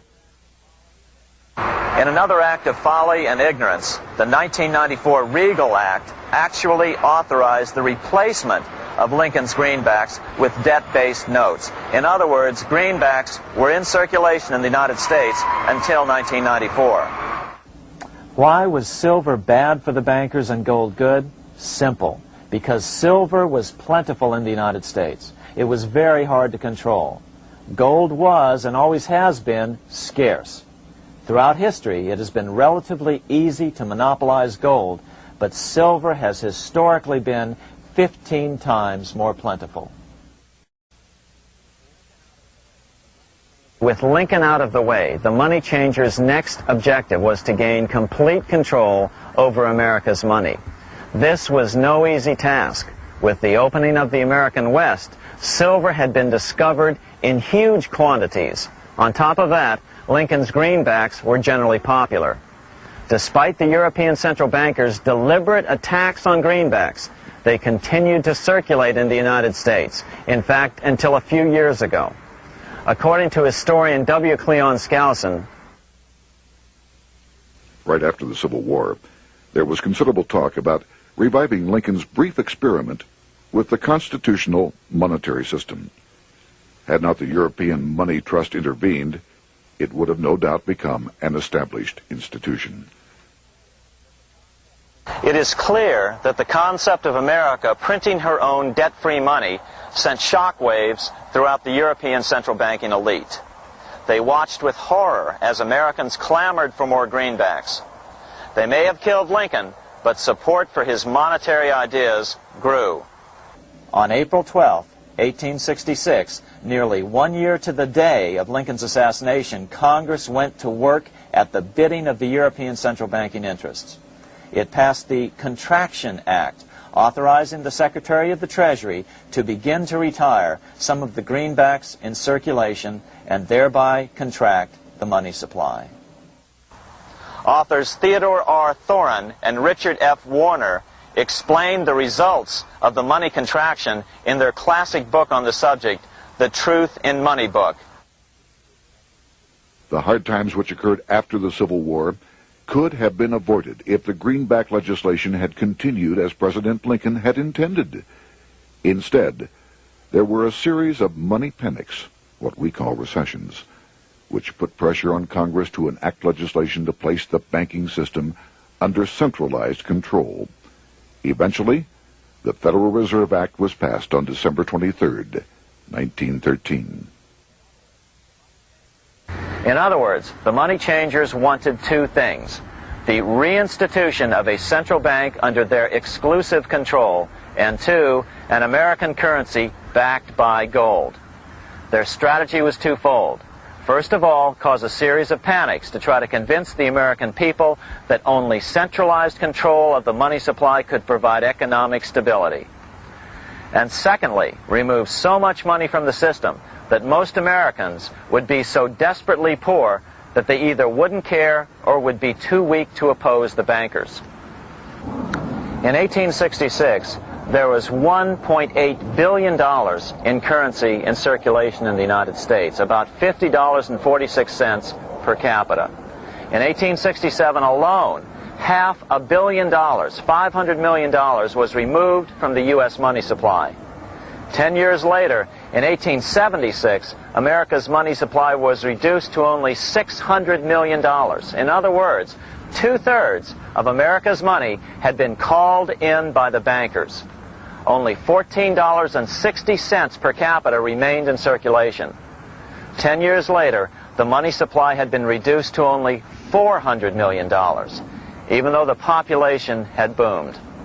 The result was that only $6.67 per capita remained in circulation, a 760% loss in buying power over 20 years. Today, economists try to sell the idea that recessions and depressions are a natural part of something they call the business cycle. The truth is, our money supply is manipulated now just as it was before and after the Civil War. How did this happen? How did money become so scarce? Simple. Bank loans were called in and no new ones were given. In addition, silver coins were melted down. In 1872, a man named Ernest Sed was given 100,000 pounds, about $500,000, by the Bank of England and sent to America to bribe necessary congressmen to get silver demonetized. He was told that if that was not sufficient, to draw an additional 100,000 pounds or as much more as was necessary. The next year, Congress passed the Coinage Act of 1873, and the minting of silver dollars abruptly stopped. In fact, Representative Samuel Hooper, who introduced the bill in the House, acknowledged that Mr. Sed actually drafted the legislation. But it gets even worse than that. In 1874, Sed himself admitted who was behind the scheme. I went to America in the winter of 1872-73, authorized to secure, if I could, the passage of a bill demonetizing silver. It was in the interest of those I represented, the governors of the Bank of England, to have it done. By 1873, gold coins were the only form of coin money. But the contest over control of America's money was not yet over. Only 3 years later, in 1876, with 1/3 of America's workforce unemployed, the population was growing restless. People were clamoring for a return to the greenback money system of President Lincoln, or a return to silver money, anything that would make money more plentiful. That year, Congress created the United States Silver Commission to study the problem. Their report clearly blamed the monetary contraction on the national bankers. The report is interesting because it compares the deliberate money contraction by the national bankers after the Civil War to the fall of the Roman Empire. The disaster of the Dark Ages was caused by decreasing money and falling prices. Without money, civilization could not have had a beginning, and with a diminishing supply, it must languish, and unless relieved, finally perish. At the Christian era, the metallic money of the Roman Empire amounted to $1,800,000,000. By the end of the 15th century, it had shrunk to less than $200 million. History records no other such disastrous transition as that from the Roman Empire to the Dark Ages.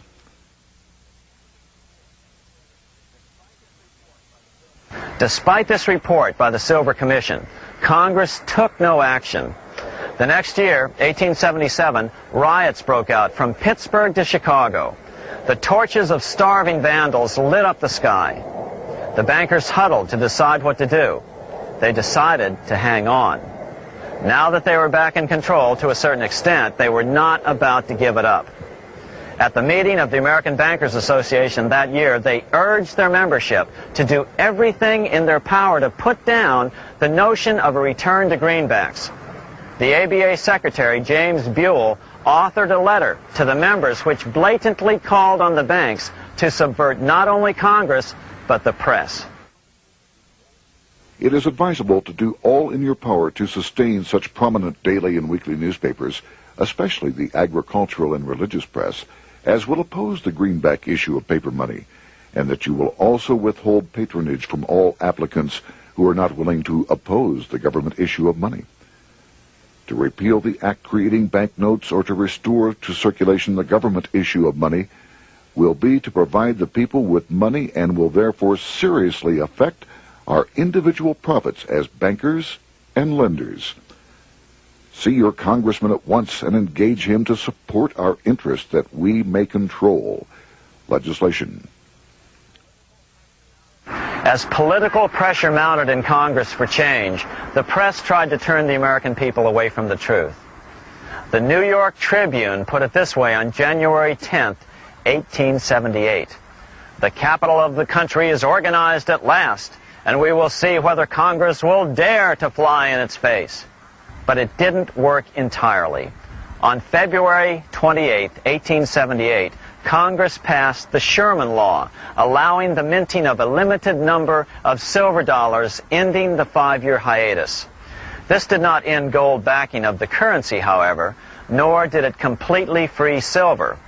Previous to 1873, anyone who brought silver to the U.S. Mint could have it struck into silver dollars free of charge. No longer. But at least some money began to flow back into the economy again. With no further threat to their control, the bankers loosened up on loans, and the post-Civil War depression was finally ended. 3 years later, the American people elected Republican James Garfield president. Garfield understood how the economy was being manipulated. As a congressman, he had been chairman of the Appropriations Committee and was a member of Banking and Currency. After his inauguration, he slammed the money changers publicly in 1881. Whoever controls the volume of money in any country is absolute master of all industry and commerce. And when you realize that the entire system is very easily controlled, one way or another, by a few powerful men at the top, you will not have to be told how periods of inflation and depression originate. Unfortunately, within a few weeks of making this statement, on July 2nd of 1881, President Garfield was assassinated. On July 2nd of 1881, President Garfield was assassinated.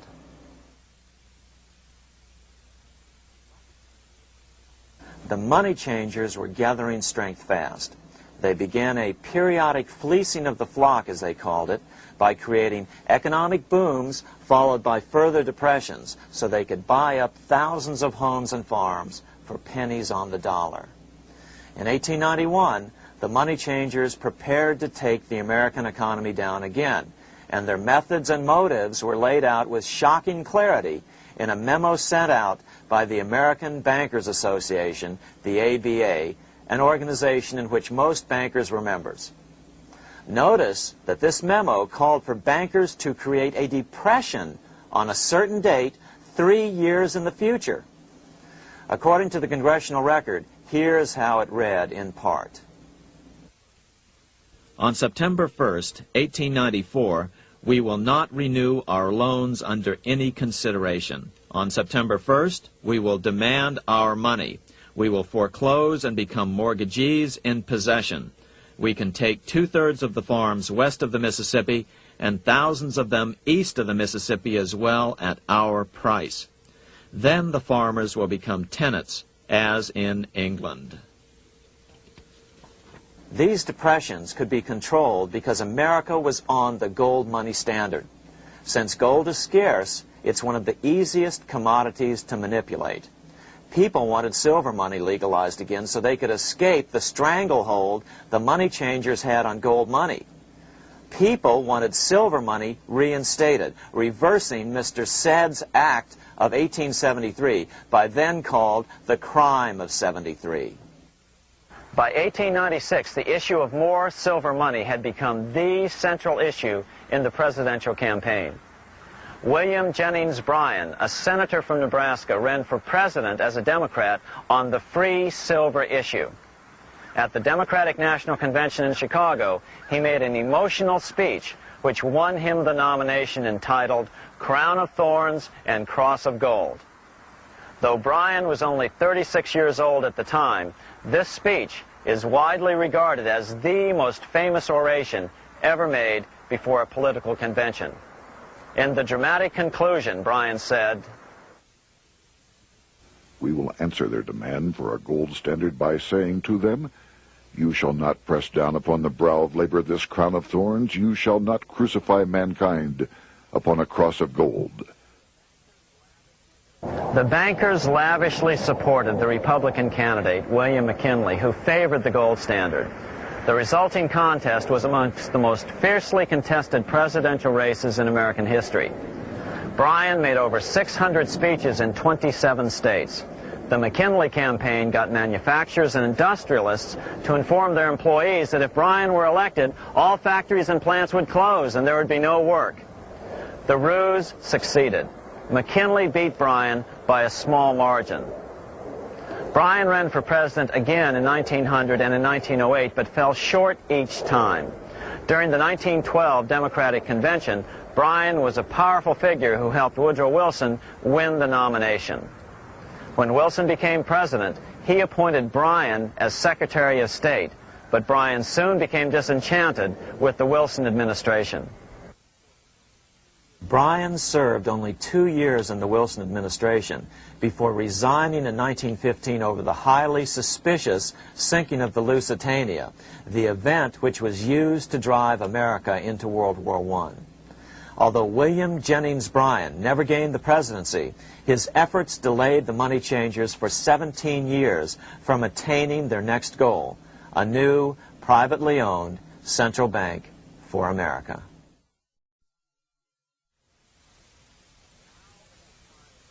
Now it was time for the money changers to get back to the business of a new private central bank for America. During the early 1900s, men like J.P. Morgan led the charge. One final panic would be necessary to focus the nation's attention on the supposed need for a central bank. The rationale was that only a central bank can prevent bank failures. Morgan was clearly the most powerful banker in America and a suspected agent for the Rothschilds. Morgan had helped finance John D. Rockefeller's Standard Oil empire.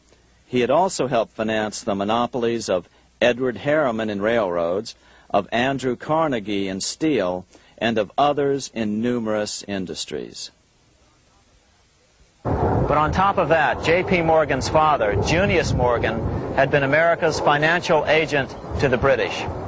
After his father's death, J.P. Morgan took on a British partner, Edward Grenfell, a longtime director of the Bank of England. In fact, upon Morgan's death, his estate contained only a few $1 million. The bulk of the securities most people thought he owned were in fact owned by others. In 1902, President Theodore Roosevelt allegedly went after Morgan and his friends by using the Sherman Antitrust Act to try to break up their industrial monopolies. Actually, Roosevelt did very little to interfere in the growing monopolization of American industry by the bankers and their surrogates. For example, Roosevelt supposedly broke up the Standard Oil monopoly, but it wasn't really broken at all. It was merely divided into 7 corporations, all still controlled by the Rockefellers. The public was aware of this thanks to political cartoonists like Thomas Nast, who referred to the bankers as the money trust.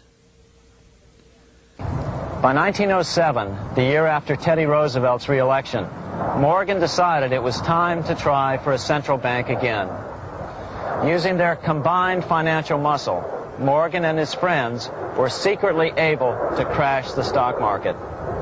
Thousands of small banks were vastly overextended. Some had reserves of less than 1% thanks to the fractional reserve principle. Within days, bank runs were commonplace across the nation. Now Morgan stepped into the public arena and offered to prop up the faltering American economy by supporting failing banks with money he manufactured out of nothing. It was an outrageous proposal, far worse than even fractional reserve banking, but Congress let him do it. Morgan manufactured $200 million worth of this completely reserveless private money and bought things with it, paid for services with it, and sent some of it to his branch banks to lend out at interest. His plan worked. Soon, the public regained confidence in money in general and quit hoarding their currency. But as a result, banking power was further consolidated into the hands of a few large banks. By 1908, the panic was over, and Morgan was hailed as a hero by the president of Princeton University, a man by the name of Woodrow Wilson. All this trouble could be averted if we appointed a committee of 6 or 7 public-spirited men like J.P. Morgan to handle the affairs of our country. Economics textbooks would later explain that the creation of the Federal Reserve System was the direct result of the panic of 1907. Quote, "With its alarming epidemic of bank failures, the country was fed up once and for all with the anarchy of unstable private banking," close quote. But Minnesota Congressman Charles A. Lindbergh Sr., the father of the famous aviator Lucky Lindy, later explained that the panic of 1907 was really just a scam. Those not favorable to the money trust could be squeezed out of business, and the people frightened into demanding changes in the banking and currency laws which the money trust would frame. So, since the passage of the National Bank Act of 1863, the money changers had been able to create a series of booms and busts. The purpose was not only to fleece the American public of their property, but to later claim that the banking system was basically so unstable that it had to be consolidated into a central bank once again.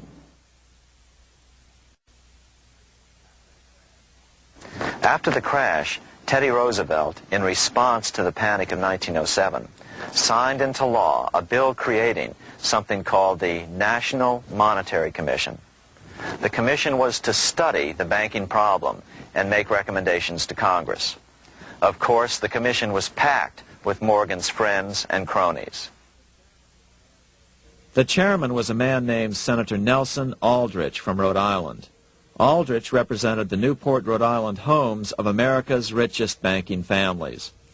His daughter married John D. Rockefeller, Jr., and together they had 5 sons: John, Nelson, who would become vice president in 1974, Lawrence, Winthrop, and David, the head of the Council on Foreign Relations and former chairman of Chase Manhattan Bank. As soon as the National Monetary Commission was set up, Senator Aldrich immediately embarked on a 2-year tour of Europe, where he consulted at length with the private central bankers in England, France, and Germany. The total cost of his trip alone to the taxpayers was $300,000, an astronomical sum in those days. Shortly after his return, on the evening of November 22, 1910, some of the wealthiest and most powerful men in America boarded Senator Aldrich's private rail car and in the strictest secrecy journeyed to this place, Jekyll Island, off the coast of Georgia. With the group came Paul Warburg. Warburg had been given a $500,000 per year salary to lobby for the passage of a privately owned central bank in America by the investment firm Kuhn, Loeb & Company. Warburg's partner in this firm was a man named Jacob Schiff, the grandson of the man who shared the Green Shield house with the Rothschild family in Frankfurt. Schiff, as we'll find out later, was in the process of spending $20 million to finance the overthrow of the Tsar in Russia. These three European banking families, the Rothschilds, the Warburgs, and the Schiffs, were interconnected by marriage down through the years, just as their American banking counterparts, the Morgans, Rockefellers, and Aldriches were. Secrecy was so tight that all 7 primary participants were cautioned to use only first names to prevent servants from learning their identities. Years later, one participant, Frank Vanderlip, president of National City Bank of New York and a representative of the Rockefeller family, confirmed the Jekyll Island trip in a February 9, 1935 edition of the Saturday Evening Post. I was as secretive, indeed as furtive as any conspirator. Discovery, we knew, simply must not happen, or else all our time and effort would be wasted. If it were to be exposed that our particular group had got together and written a banking bill, that bill would have no chance whatever of passage by Congress. The participants came here to figure out how to solve their major problem, how to bring back a privately owned central bank. But there were other problems that needed to be addressed as well. First of all, the market share of the big national banks was shrinking fast. In the first 10 years of the century, the number of U.S. banks had more than doubled to over 20,000. By 1913, only 29% of all banks were national banks, and they held only 57% of all deposits. As Senator Aldrich later admitted in a magazine article, before passage of this act, the New York bankers could only dominate the reserves of New York. Now, we are able to dominate the bank reserves of the entire country. Therefore, something had to be done to bring these new banks under their control. As John D. Rockefeller put it, quote, "Competition is sin," close quote. Secondly, the nation's economy was so strong that corporations were starting to finance their expansions out of profits instead of taking out huge loans from large banks. In the first 10 years of the new century, 70% of corporate funding came from profits. In other words, American industry was becoming independent of the money changers, and that trend had to be stopped. All the participants knew that these problems could be hammered out into a workable solution, but perhaps their biggest problem was a public relations problem, the name of the new bank. That discussion took place right here in this room, one of the many conference rooms in this sprawling hotel, today known as the Jekyll Island Club Hotel. Aldrich believed that the word bank should not even appear in the name. Warburg wanted to call the legislation the National Reserve Bill or the Federal Reserve Bill. The idea here was to give the impression that the purpose of the new central bank was to stop bank runs, but also to conceal its monopoly character. However, it was Aldrich, the egotistical politician, who insisted it be called the Aldrich Bill. After 9 days at Jekyll Island, the group dispersed. The new central bank would be very similar to the old Bank of the United States. It would be given a monopoly over U.S. currency and create that money out of nothing. How does the Fed create money out of nothing? It's a four-step process. But first, a word on bonds. Bonds are simply promises to pay, or government IOUs. People buy bonds to get a secure rate of interest. At the end of the term of the bond, the government repays the bond plus interest, and the bond is destroyed. There are about $3.6 trillion worth of these loans or bonds at present. Now here's the Fed money-making process. Step 1. The Federal Open Market Committee approves the purchase of U.S. bonds on the open market. Step 2. The bonds are purchased by the Fed from whoever is offering them for sale on the open market. Step 3. The Fed pays for the bonds with electronic credits to the seller's bank, which in turn credits the seller's bank account. The trick is that these credits are based on nothing. The Fed just creates them. Step 4. The banks use these deposits as reserves. They can loan out over 10 times the amount of their reserves to new borrowers, all at interest. In this way, a Fed purchase of, say, $1 million worth of bonds gets turned into over $10 million in bank accounts. The Fed, in effect, creates 10% of this totally new money, and the banks create the other 90%. To reduce the amount of money in the economy, the process is just reversed. The Fed sells bonds to the public, and the money flows out of the purchaser's local bank. Loans must be reduced by 10 times the amount of the sale. So, a Fed sale of $1 million in bonds results in $10 million less money in the economy. So how does this benefit the bankers whose representatives huddled at Jekyll Island? First, it totally misdirected banking reform efforts from proper solutions. Second, it prevented a proper debt-free system of government finance, like Lincoln's greenbacks, from making a comeback. The bond-based system of government finance forced on Lincoln after he created greenbacks was now cast in stone. Third, it delegated to the bankers the right to create 90% of our money supply based on only fractional reserves, which they then loan out at interest. Fourth, it centralized overall control of our nation's money supply in the hands of a few men. Fifth, it established a central bank with a high degree of independence from effective political control. Soon after its creation, the Fed's great contraction in the early 1930s would cause the Great Depression. This independence has been enhanced since then through additional laws. In order to fool the public into thinking the government retained control, the plan called for the Fed to be run by a board of governors appointed by the President and approved by the Senate.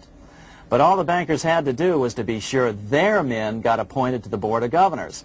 That wasn't hard. Bankers have money, and money buys influence over politicians. Once the participants left Jekyll Island, the public relations blitz was on. The big New York banks put together an educational fund of $5 million to finance professors at respected universities to endorse the new bank. Woodrow Wilson at Princeton was one of the first to jump on the bandwagon. But the bankers' subterfuge didn't work. The Aldrich Bill was quickly identified as the bankers' bill, a bill to benefit only what became known as the money trust. As Congressman Lindbergh put it during the congressional debate, the Aldrich Plan is the Wall Street Plan. It means another panic, if necessary, to intimidate the people. Aldrich, paid by the government to represent the people, proposes a plan for the trusts instead. Seeing they didn't have the votes to win in Congress, the Republican leadership never brought the Aldrich bill to a vote. The bankers quietly decided to move to track 2, the Democratic alternative. They began financing Woodrow Wilson as the Democratic nominee. As respected historian James Perloff put it, Wall Street financier Bernard Baruch was put in charge of Wilson's education. Baruch brought Wilson to the Democratic Party headquarters in New York in 1912, leading him like one would a poodle on a string. Wilson received an indoctrination course from the leaders convened there. So now the stage was set. The money changers were poised to install their privately owned central bank once again. The damage President Andrew Jackson had done 76 years earlier had been only partly repaired with the passage of the National Bank Act during the Civil War. Since then, the battle had raged on across the decades. The Jacksonians became the greenbackers, who became the hardcore supporters of William Jennings Bryan. With Bryan leading the charge, these opponents of the money changers, ignorant of Baruch's tutelage, now threw themselves behind Democrat Woodrow Wilson. They and Bryan would soon be betrayed.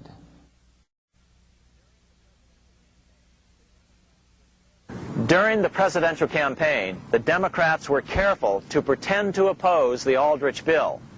as Representative Lewis McFadden, himself a Democrat, as well as chairman of the House Banking and Currency Committee, explained it 20 years after the fact. The Aldrich bill was condemned in the platform. When Woodrow Wilson was nominated, the men who ruled the Democratic Party promised the people that if they were returned to power, there would be no central bank established here while they held the reins of government.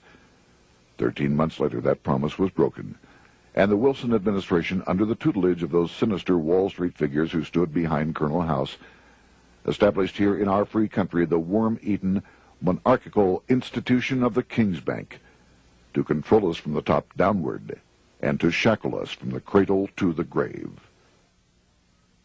Once Wilson was elected, Morgan, Warburg, Baruch, and company advanced a new plan, which Warburg named the Federal Reserve System. The Democratic leadership hailed the new bill, called the Glass-Owen Bill, as something radically different from the Aldrich Bill. But in fact, the bill was virtually identical in every important detail. In fact, so vehement were the Democratic denials of similarity that Paul Warburg, the father of both bills, had to step in to reassure his paid friends in Congress that the two bills were virtually identical. Brushing aside the external differences affecting the shells, we find the kernels of the two systems very closely resembling and related to one another. But that admission was for private consumption only. Publicly, the money trust trotted out Senator Aldrich and Frank Vanderlip, the president of Rockefeller's National City Bank of New York and one of the Jekyll Island Seven, to oppose the new Federal Reserve System. Years later, however, Vanderlip admitted in the Saturday Evening Post that the two measures were virtually identical. Although the Aldrich Federal Reserve Plan was defeated when it bore the name Aldrich, nevertheless, its essential points were all contained in the plan that finally was adopted. As Congress neared a vote, they called Ohio attorney Alfred Crozier to testify. Crozier noted the similarities between the Aldrich Bill and the Glass-Owen Bill. The bill grants just what Wall Street and the big banks for 25 years have been striving for: private instead of public control of currency. It, the Glass-Owen Bill, does this as completely as the Aldrich Bill. Both measures rob the government and the people of all effective control over the public's money, and vest in the banks exclusively the dangerous power to make money among the people scarce or plenty. During the debate on the measure, senators complained that the big banks were using their financial muscle to influence the outcome. "There are bankers in this country who are enemies of the public welfare," said one senator. What an understatement. Despite the charges of deceit and corruption, the bill was finally snuck through the Senate on December 22, 1913, after most senators had left town for the holidays, after having been assured by the leadership that nothing would be done until long after the Christmas recess. On the day the bill was passed, Congressman Lindbergh prophetically warned his countrymen that this act establishes the most gigantic trust on earth. When the president signs this bill, the invisible government by the monetary power will be legalized. The people may not know it immediately, but the day of reckoning is only a few years removed. The worst legislative crime of the ages is perpetrated by this banking bill. On top of all this, only weeks earlier, Congress had finally passed a bill legalizing income tax. Why was the income tax law important? Because bankers finally had in place a system which would run up a virtually unlimited federal debt. How would the interest on this debt be repaid? Never mind the principal. Remember, a privately owned central bank creates the principal out of nothing. The federal government was small then. Up to then, it had subsisted merely on tariffs and excise taxes. No, just as with the Bank of England, the interest payments had to be guaranteed by direct taxation of the people.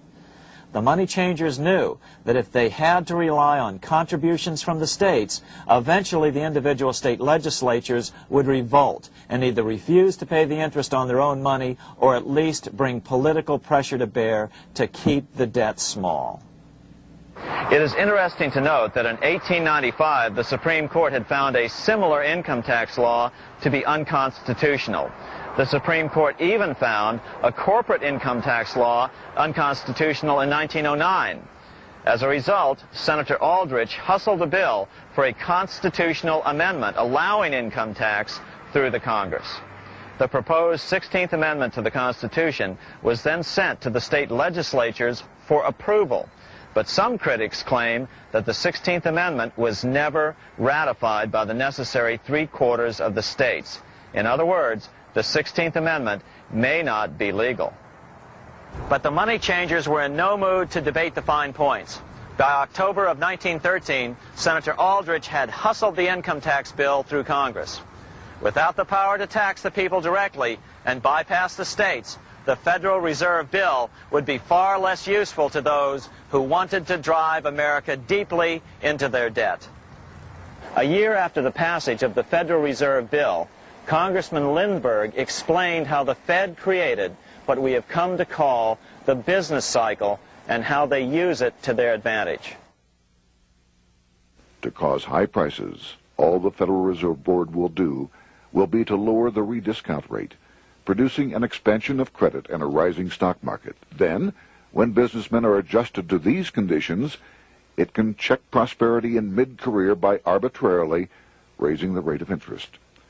It can cause the pendulum of a rising and falling market to swing gently back and forth by slight changes in the discount rate, or cause violent fluctuations by a greater rate variation. And in either case, it will possess inside information as to financial conditions and advanced knowledge of the coming change, either up or down. This is the strangest, most dangerous advantage ever placed in the hands of a special privileged class by any government that ever existed. The system is private, conducted for the sole purpose of obtaining the greatest possible profits from the use of other people's money. They know in advance when to create panics to their advantage. They also know when to stop panic. Inflation and deflation work equally well for them when they control finance. Congressman Lindbergh was correct on all points. What he didn't realize was that most European nations had already fallen prey to the central bankers decades or centuries earlier. But he also mentions the interesting fact that only 1 year later the Fed had cornered the market in gold. This is how he put it, quote, "Already the Federal Reserve banks have cornered the gold and gold certificates," close quote. But Congressman Lindbergh was not the only critic of the Fed. Congressman Lewis McFadden, the chairman of the House Banking and Currency Committee from 1920 to 1931, remarked that the Federal Reserve Act brought about a superstate controlled by international bankers and international industrialists acting together to enslave the world for their own pleasure. Notice how McFadden saw the international character of the stockholders of the Federal Reserve. Another chairman of the House Banking and Currency Committee in the 1960s, Wright Patman from Texas, put it this way. In the United States today, we have in effect two governments. We have the duly constituted government, then we have an independent, uncontrolled, and uncoordinated government in the Federal Reserve System, operating the money powers which are reserved to Congress by the Constitution. Even the inventor of the electric light, Thomas Edison, joined the fray in criticizing the system of the Federal Reserve. If our nation can issue a dollar bond, it can issue a dollar bill. The element that makes the bond good makes the bill good also. The difference between the bond and the bill is the bond lets money brokers collect twice the amount of the bond and an additional 20%, whereas the currency pays nobody but those who contribute directly in some useful way. It is absurd to say that our country can issue $30 million in bonds and not $30 million in currency. Both are promises to pay, but one promise fattens the usurers, and the other helps the people. 3 years after the passage of the Federal Reserve Act, even President Wilson began to have second thoughts about what had been unleashed during his first term in office. We have come to be one of the worst ruled, one of the most completely controlled governments in the civilized world, no longer a government of free opinion, no longer a government by a vote of the majority, but a government by the opinion and duress of a small group of dominant men. Some of the biggest men in the United States in the field of commerce and manufacture are afraid of something. They know that there is a power somewhere so organized, so subtle, so watchful, so interlocked, so complete, so pervasive, that they had better not speak above their breath when they speak in condemnation of it.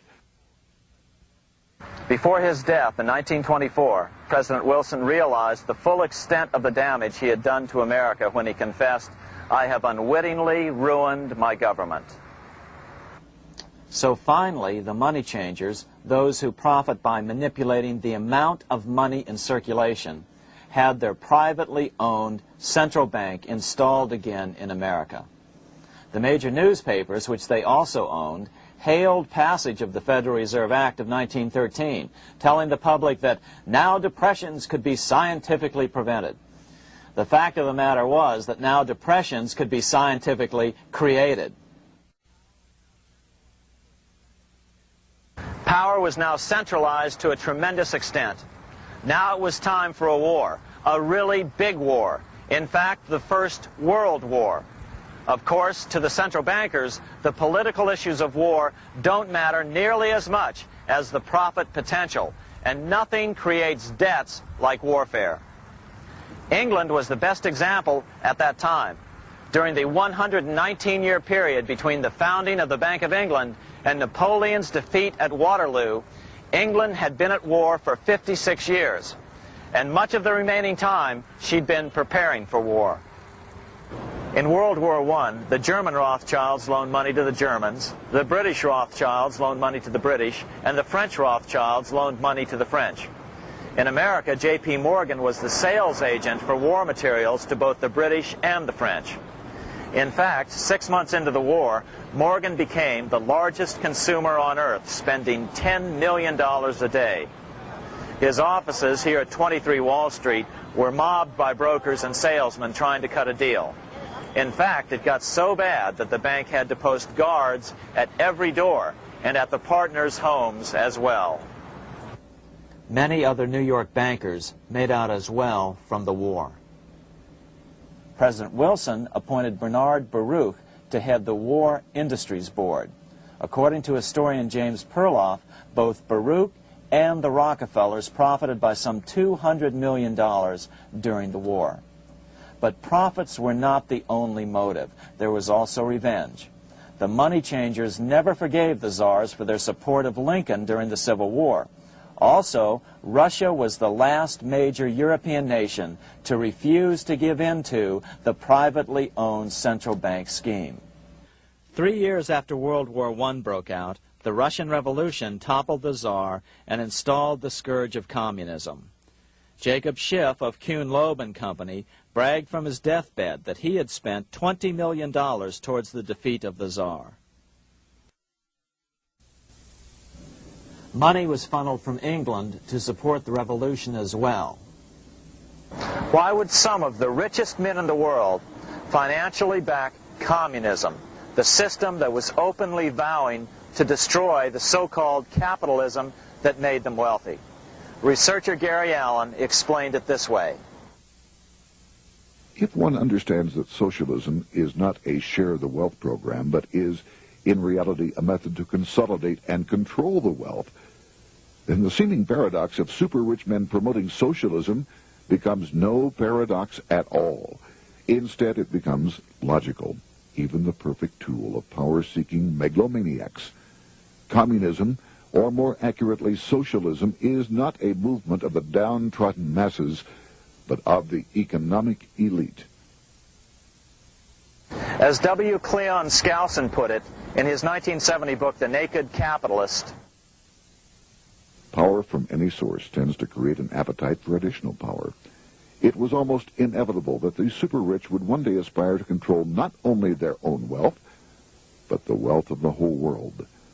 To achieve this, they were perfectly willing to feed the ambitions of the power-hungry political conspirators who were committed to the overthrow of all existing governments and the establishments of a central worldwide dictatorship.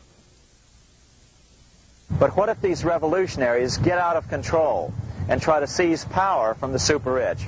After all, it was Mao Zedong who in 1938 stated his position concerning power. Political power grows out of the barrel of a gun. The Wall Street, London axis elected to take the risk. The master planners attempted to control revolutionary communist groups by feeding them vast quantities of money when they obeyed, and contracting their money supply, or even financing their opposition if they got out of control. Lenin began to understand that although he was the absolute dictator of the new Soviet Union, he was not pulling the financial strings. Someone else was silently in control. The state does not function as we desired. The car does not obey. A man is at the wheel and seems to lead it, but the car does not drive in the desired direction. It moves as another force wishes.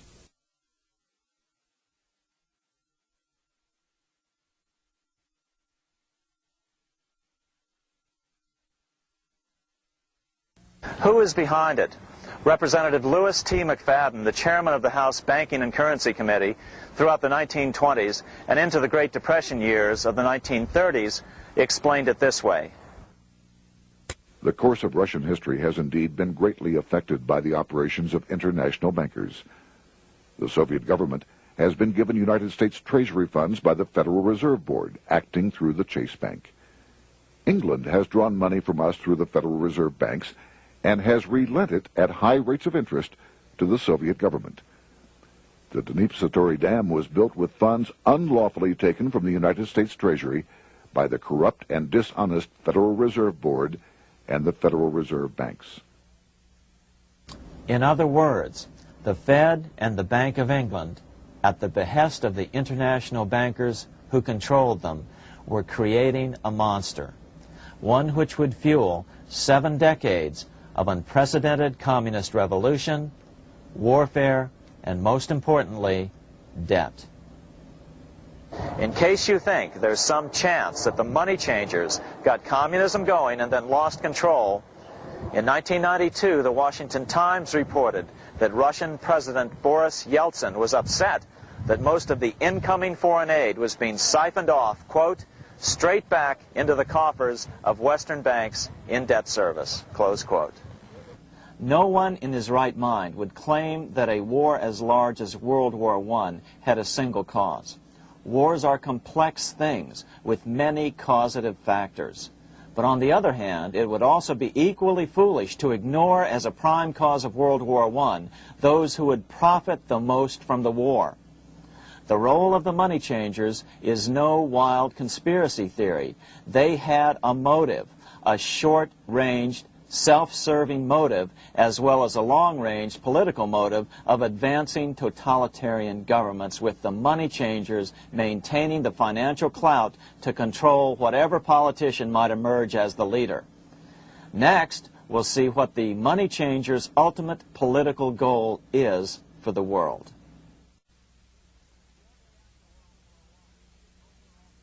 Shortly after World War I, the overall political agenda of the money changers began to be clear. Now that they controlled national economies individually, the next step was the ultimate form of consolidation, world government. The new world government proposal was given top priority at the Paris Peace Conference after World War I. It was called the League of Nations, but much to the surprise of Paul Warburg and Bernard Baruch, who attended the peace conference with President Wilson, the world was not yet ready to dissolve national boundaries. Nationalism still beats strong in the human breast.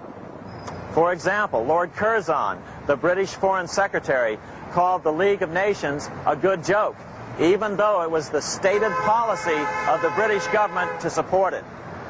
To the humiliation of President Wilson, the U.S. Congress wouldn't ratify the League either. Despite the fact that it had been ratified by many other nations, without money flowing from the U.S. Treasury, the League died.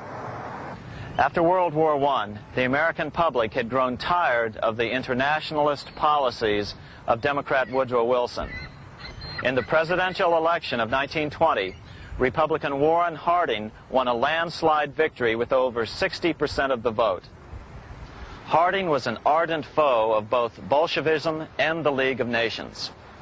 His election, which opened a 12-year run of Republican presidents in the White House, led to an unprecedented era of prosperity known as the Roaring Twenties.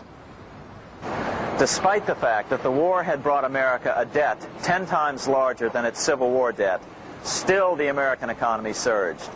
Gold had poured into the country during the war, and it continued to do so afterwards. In the early 1920s, the governor of this bank, the Federal Reserve Bank of New York, a man named Benjamin Strong, met frequently with the secretive and eccentric governor of the Bank of England, Montague Norman. Norman was determined to replace the gold England had lost to the U.S. during World War I and return the Bank of England to its former position of dominance in world finance. On top of that, rich with gold, the American economy might get out of control again, just like it had done after the Civil War. During the next 8 years, under the presidencies of Harding and Coolidge, the huge federal debt built up during World War I was cut by 38%, down to $16 billion, the greatest percentage drop in U.S. history. During the election of 1920, Warren Harding and Calvin Coolidge ran against James Cox, the governor of Ohio, and the little-known Franklin D. Roosevelt, who had previously risen to no higher post than President Wilson's Assistant Secretary of the Navy. After his inauguration, Harding moved quickly to formally kill the League of Nations. Then he quickly moved to reduce domestic taxes while raising tariffs to record heights. Now, this was a revenue policy of which most of the Founding Fathers would certainly have approved. His second year in office, Harding took ill on a train trip in the West and suddenly died. Although no autopsy was performed, the cause was said to be either pneumonia or food poisoning. When Coolidge took over, he continued Harding's domestic economic policy of high tariffs on imports while cutting income taxes. As a result, the economy grew at such a rate that net revenue still increased. Now that had to be stopped. So just as they'd done so frequently before, the money changers decided it was time to crash the American economy. The Federal Reserve began flooding the country with money. They increased the money supply by 62% during these years. Money was plentiful. This is why it was known as the Roaring Twenties. Before his death in 1919, former President Teddy Roosevelt warned the American people what was going on.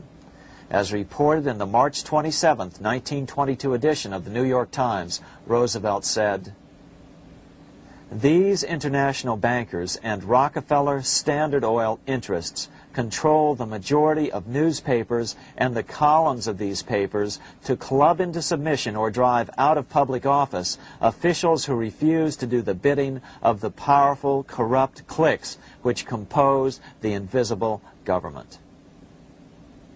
Just one day before, in the New York Times, the mayor of New York, John Hylan, quoted Roosevelt and blasted those he saw as taking control of America, its political machinery, and its press.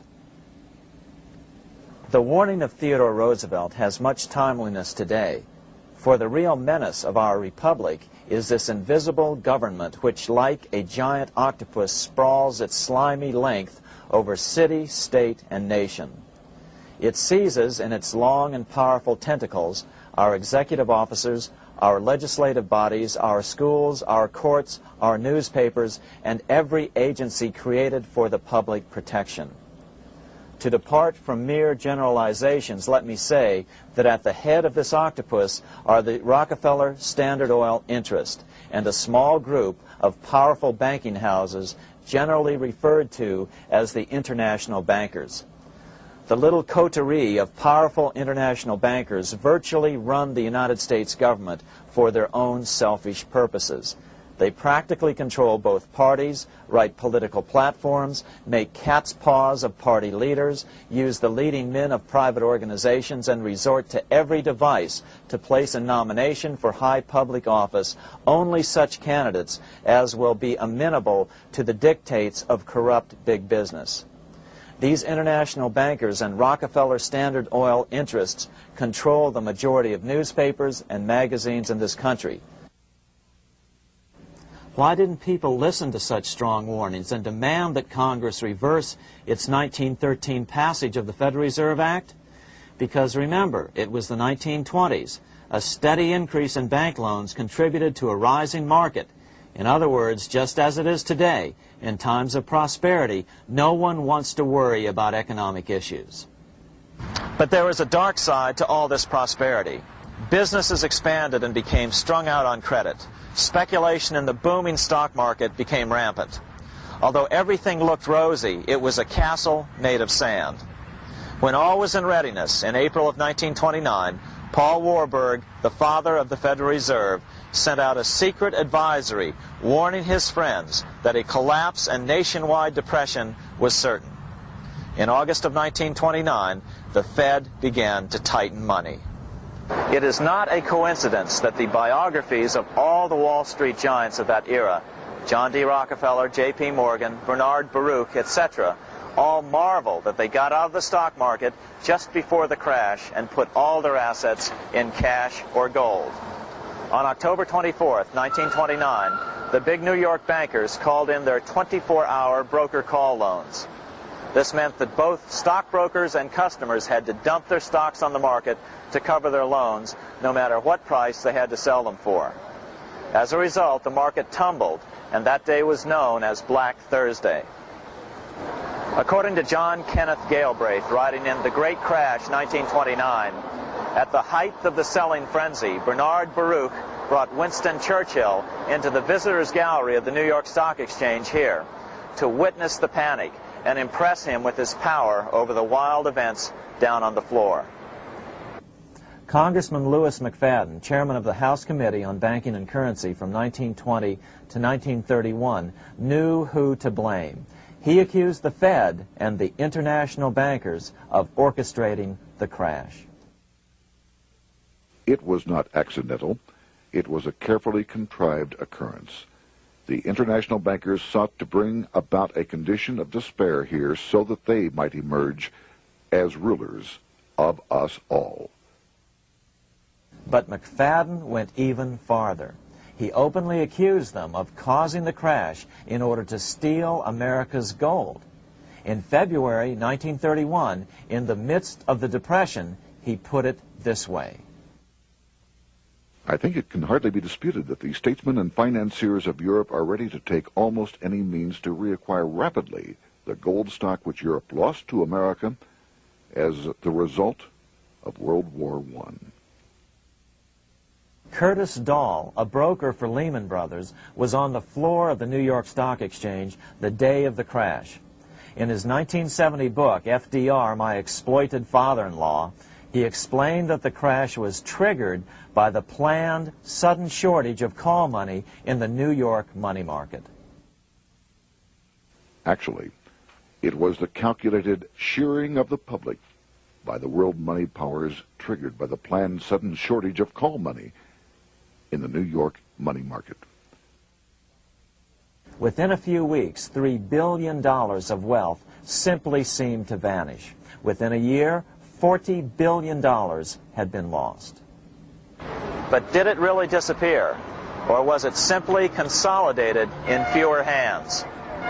And what did the Federal Reserve do?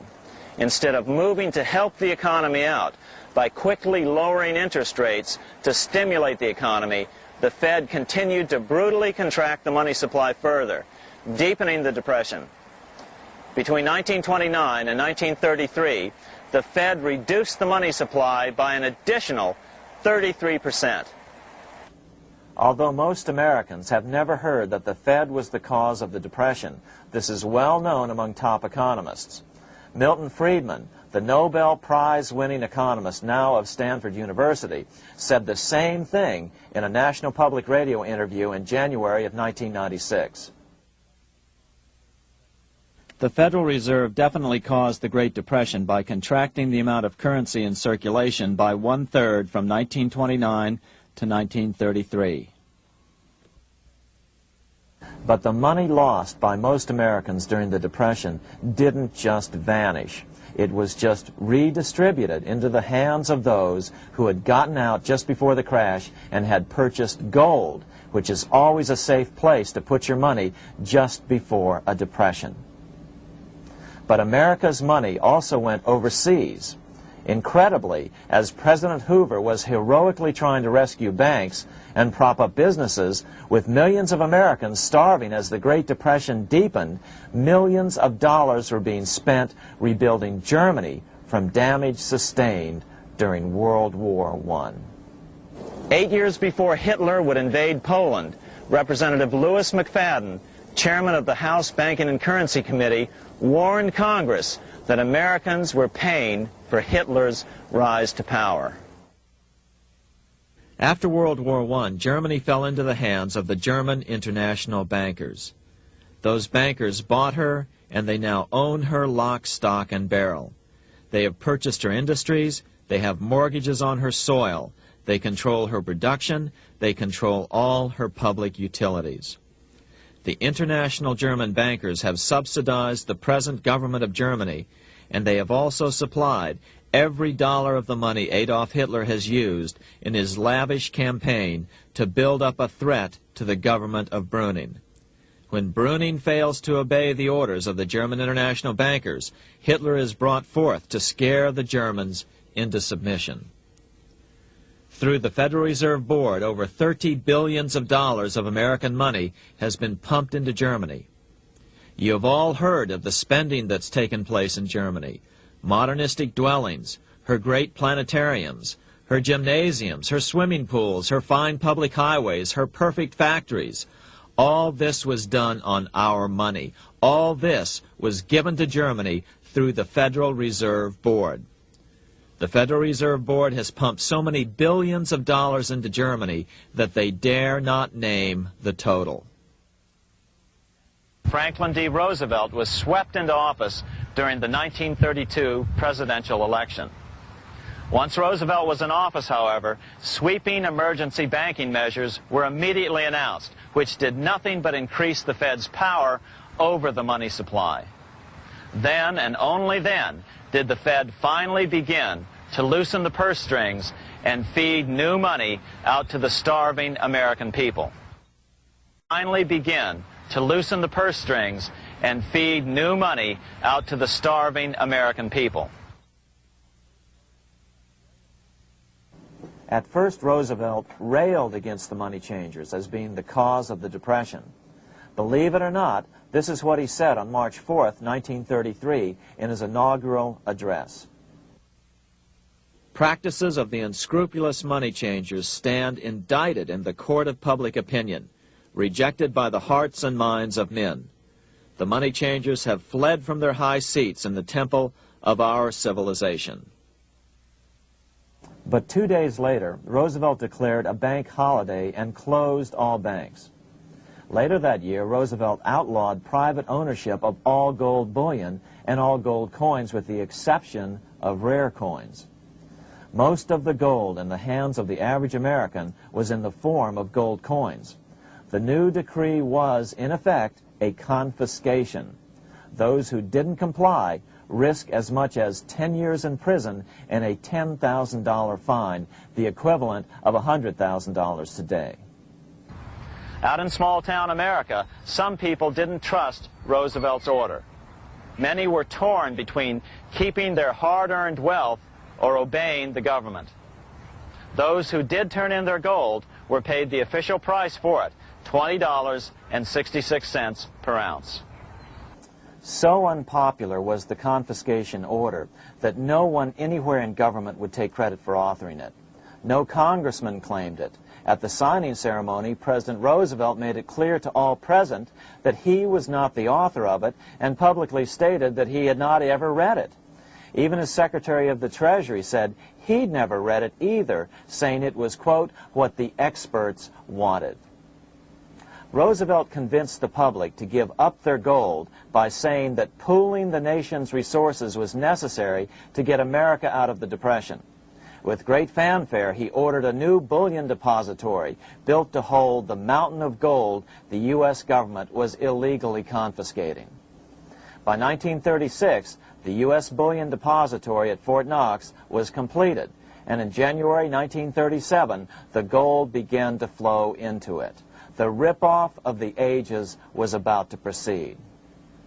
In 1935, once the gold had all been turned in, the official price of gold was suddenly raised to $35 per ounce. But the catch was, only foreigners could sell their gold at the new higher price. The money changers who had heeded Warburg's note and gotten out of the stock market just before the crash and bought gold at $20.66 per ounce, then shipped it to London, could now bring it back and sell it back to the government, nearly doubling their money while the average American starved. The Fort Knox Bullion Depository sits here in the middle of the Fort Knox Military Reservation, 30 miles southwest of Louisville, Kentucky. This was as close as we were permitted to get to the depository despite years of letters from members of Congress to allow our film crew inside. The 4-acre grounds immediately surrounding the building are guarded by an electrified steel fence, an open moat, and 4 machine-gun-armed guard pillboxes at the structure's corners. When the gold began arriving on January 13, 1937, there was unprecedented security. Thousands of official guests watched the arrival of a 9-car train from Philadelphia, guarded by armed soldiers, postal inspectors, Secret Servicemen, and guards from the U.S. Mint. It was all great theater. America's gold supply from across the land had been pooled, supposedly for the public benefit, and then safely tucked into Fort Knox. But all that security would soon be breached by the government itself. Now the stage was set for a really big war, one which would pile up debt far beyond that of World War I. For example, in 1944 alone, the U.S. national income was only $183 billion, yet $103 billion was spent on the war. This was 30 times the spending rate during World War I. In fact, the American taxpayer picked up 55% of the total Allied cost of the war. But equally important, virtually every nation involved in World War II greatly multiplied their debt. In the U.S., for example, federal debt went from $43 billion in 1940 up to $257 billion in 1950, an increase of 598%. Between 1940 and 1950, Japanese debt swelled 1,348%. French debt grew 583%, and Canadian debt soared 417%. After the war, the world was now divided into 2 economic camps: communist command economies on the one hand versus monopoly capitalists on the other, set to fight it out in one perpetual and highly profitable arms race.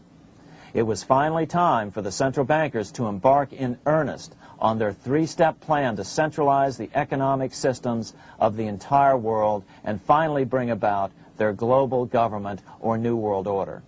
The phases of this plan were: Step 1, central bank domination of national economies worldwide. Step 2, centralize regional economies through organizations such as the European Monetary Union and regional trade unions such as NAFTA. Step 3, centralize the world economy through a world central bank, a world money, and ending national independence through abolition of all tariffs by treaties like GATT. Step 1 was completed long ago. Steps 2 and 3 are far advanced, nearing completion. What about gold? Among central banks, the largest holder of gold is now the IMF. It and central banks now control 2/3 of the world's gold supply, giving them the ability to manipulate the gold market.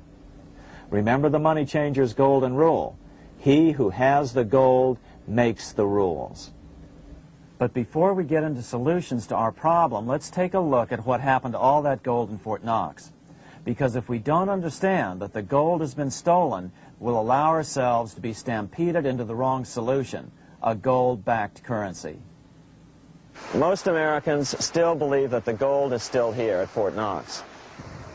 At the end of World War II, Fort Knox contained over 700 million ounces of gold, an incredible 70% of all the gold in the world. How much remains? No one knows. Despite the fact that federal law requires an annual physical audit of Fort Knox gold, the Treasury has consistently refused to conduct one. The truth is that a reliable audit of whatever remains here has not been conducted since President Eisenhower ordered one in 1953. Where did America's gold in Fort Knox go? Over the years, it was sold off to European money changers at the $35 per ounce price. Remember, this was during a time when it was illegal for Americans to buy any of their own gold from Fort Knox. In fact, there was a very infamous case where the Firestone family set up a string of dummy corporations to purchase Fort Knox gold and keep it in Switzerland, never hitting U.S. shores. They were eventually caught, however, and successfully prosecuted. Finally, by 1971, all the pure gold had been secretly removed from Fort Knox, drained back to London. Once the gold was gone from Fort Knox, President Nixon closed the gold window by repealing Roosevelt's Gold Reserve Act of 1934, finally making it legal once again for Americans to buy gold. Naturally, gold prices immediately began to soar. 9 years later, gold sold for $880 per ounce, 25 times what the gold in Fort Knox was sold for. One would think that eventually someone in the government would get wind of what was happening and blow the whistle. The largest fortune in the history of the world stolen. Shades of the old James Bond film, Goldfinger. Well, as a matter of fact, Ian Fleming, the author of the James Bond series, was head of the British counterintelligence service, MI5. Some believe in the intelligence community that he wrote much of his fiction as a warning, as many authors of fiction do. If the removal of all the good delivery gold from Fort Knox can be viewed as a deliberate raid on the U.S. Treasury, then such an operation might well have been years in the making, namely 40 years. Certainly enough time for Fleming to get wind of it and try to prevent it. So just how did the story of the Fort Knox gold robbery get out? It all started with an article in a New York periodical in 1974. The article charged that the Rockefeller family was manipulating the Federal Reserve to sell off Fort Knox gold at bargain basement prices to anonymous European speculators. 3 days later, the anonymous source of the story, Louise Auchincloss Boyer, mysteriously fell to her death from the window of her 10th floor apartment in New York. How would Mrs. Boyer have known of the Rockefeller connection to the Fort Knox gold heist? She was the longtime secretary of Nelson Rockefeller. For the next 14 years, this man, Ed Durrell, a wealthy Ohio industrialist, devoted himself to a quest for the truth concerning the Fort Knox gold. He wrote thousands of letters to over 1,000 government and banking officials, trying to find out how much gold was really left and where the rest of it had gone. Edith Roosevelt, the granddaughter of President Teddy Roosevelt, questioned the actions of the government in a March 1975 edition of the New Hampshire Sunday News. Allegations of missing gold from our Fort Knox vaults are being widely discussed in European financial circles. But what is puzzling is that the administration is not hastening to demonstrate conclusively that there is no cause for concern over our gold treasure, if indeed it is in a position to do so. Unfortunately, Ed Durrell never did accomplish his primary goal, a full audit of the gold reserves in Fort Knox. It's incredible that the world's greatest treasure has had little accounting or auditing. This gold belonged to the American people, not the Federal Reserve and their foreign owners. One thing is certain, the government could blow all of this speculation away in a few days with a well-publicized audit under the searing lights of media cameras. It has chosen not to do so. One must conclude that they are afraid of the truth such an audit would reveal. What is the government so afraid of? Here's the answer. When President Ronald Reagan took office in 1981, his conservative friends urged him to study the feasibility of returning to a gold standard as the only way to curb government spending. It sounded like a reasonable alternative, so President Reagan appointed a group of men called the Gold Commission to study the situation and report back to Congress. What Reagan's Gold Commission reported back to Congress in 1982 was the following shocking revelation concerning gold. The U.S. Treasury owned no gold at all. All the gold that was left in Fort Knox was now owned by the Federal Reserve, a group of private bankers, as collateral against the national debt. The truth of the matter is that never before has so much money been stolen from the hands of the general public and put into the hands of a small group of private investors, the money changers. Private investors, the money changers.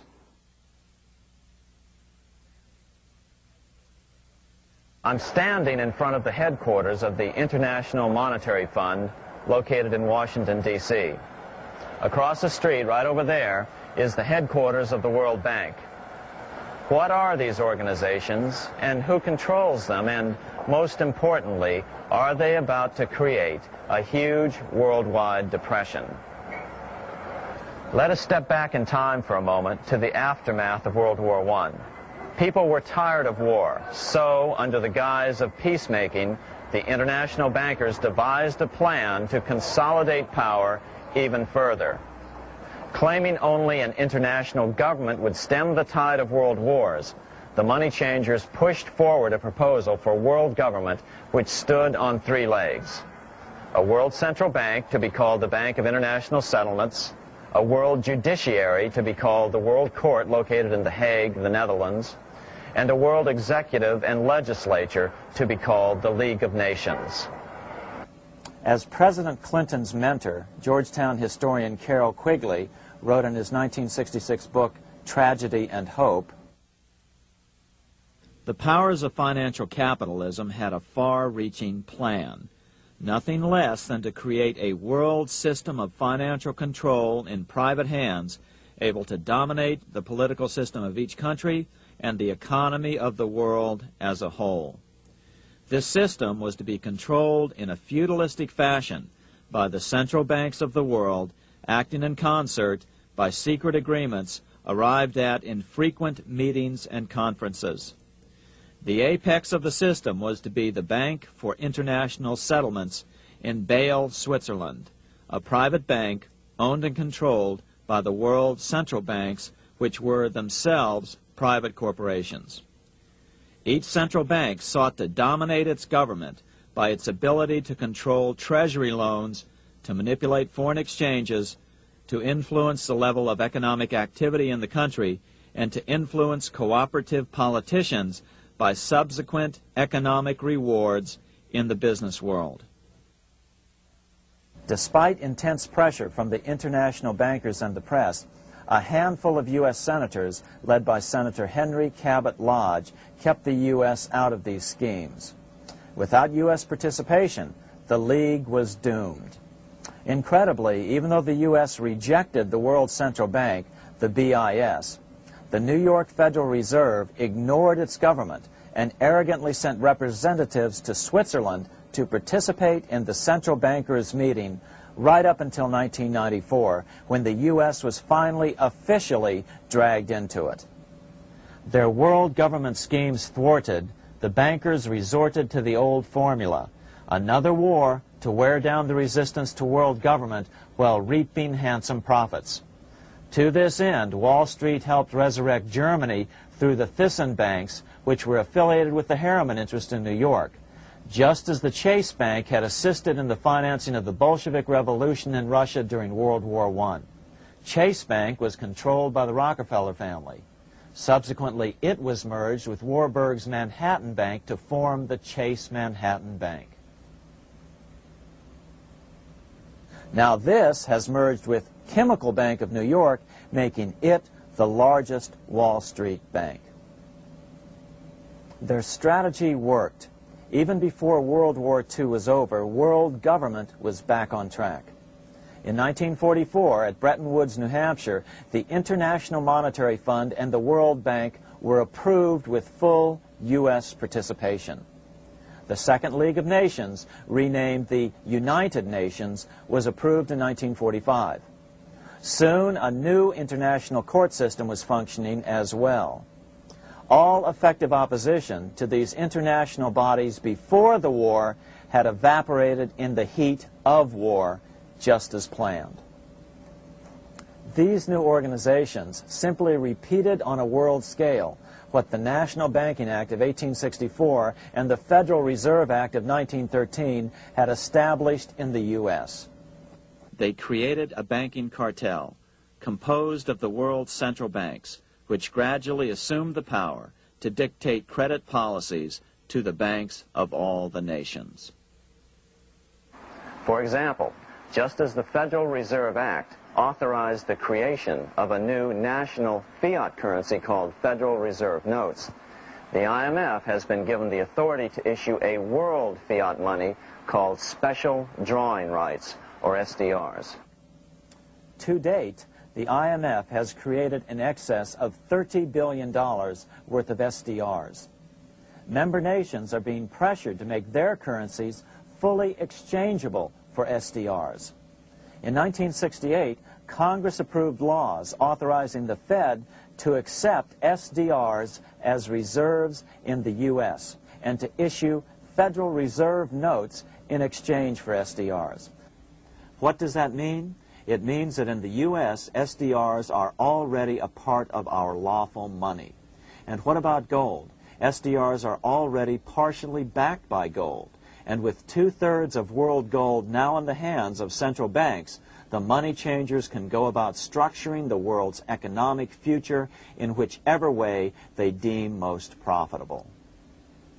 Keep in mind, just as the Fed is controlled by its Board of Governors, the IMF is controlled by its Board of Governors, which are either the heads of the different central banks or the heads of the various national treasury departments dominated by their central banks.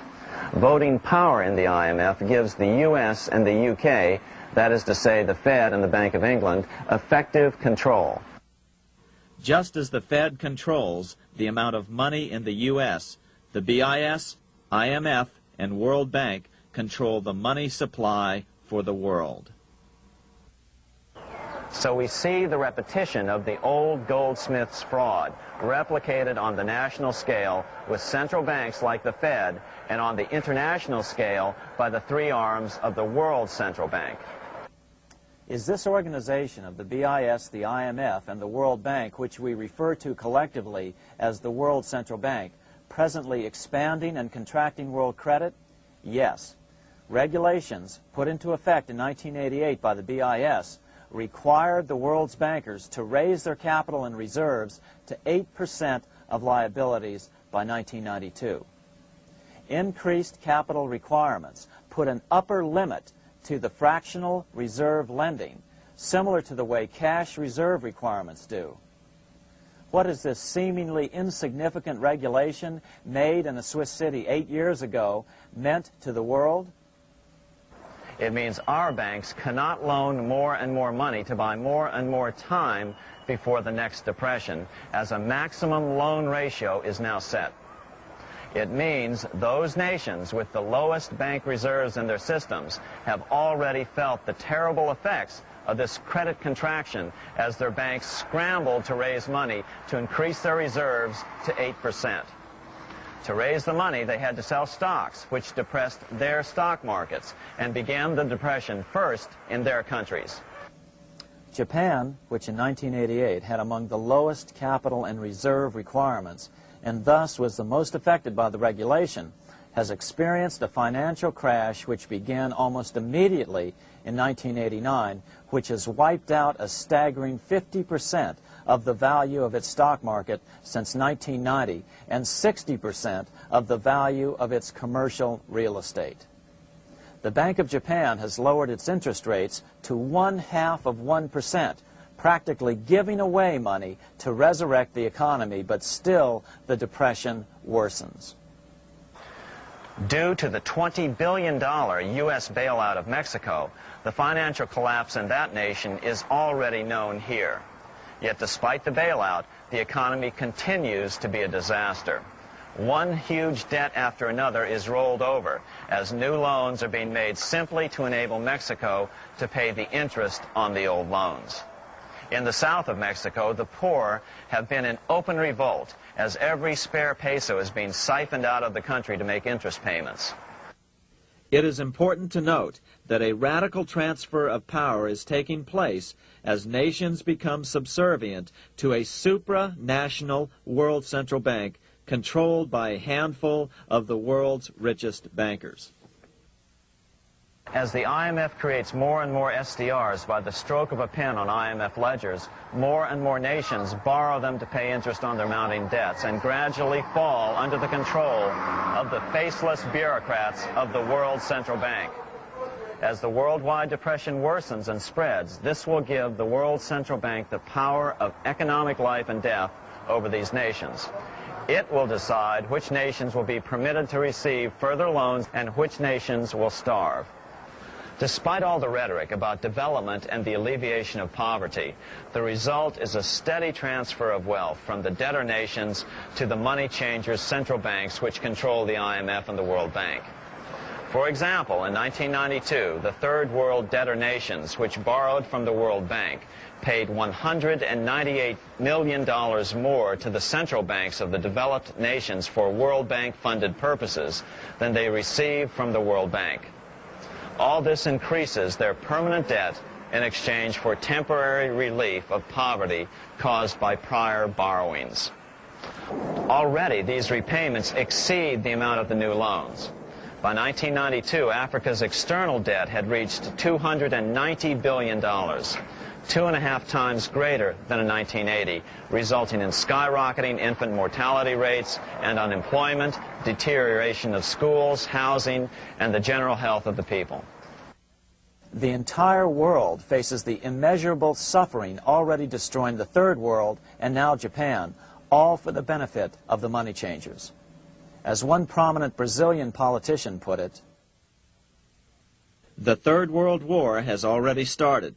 It is a silent war, not for that reason any less sinister. The war is tearing down Brazil, Latin America, and practically all the Third World. Instead of soldiers dying, there are children. It is a war over the Third World debt, one which has as its main weapon interest, a weapon more deadly than the atom bomb, more shattering than a laser beam."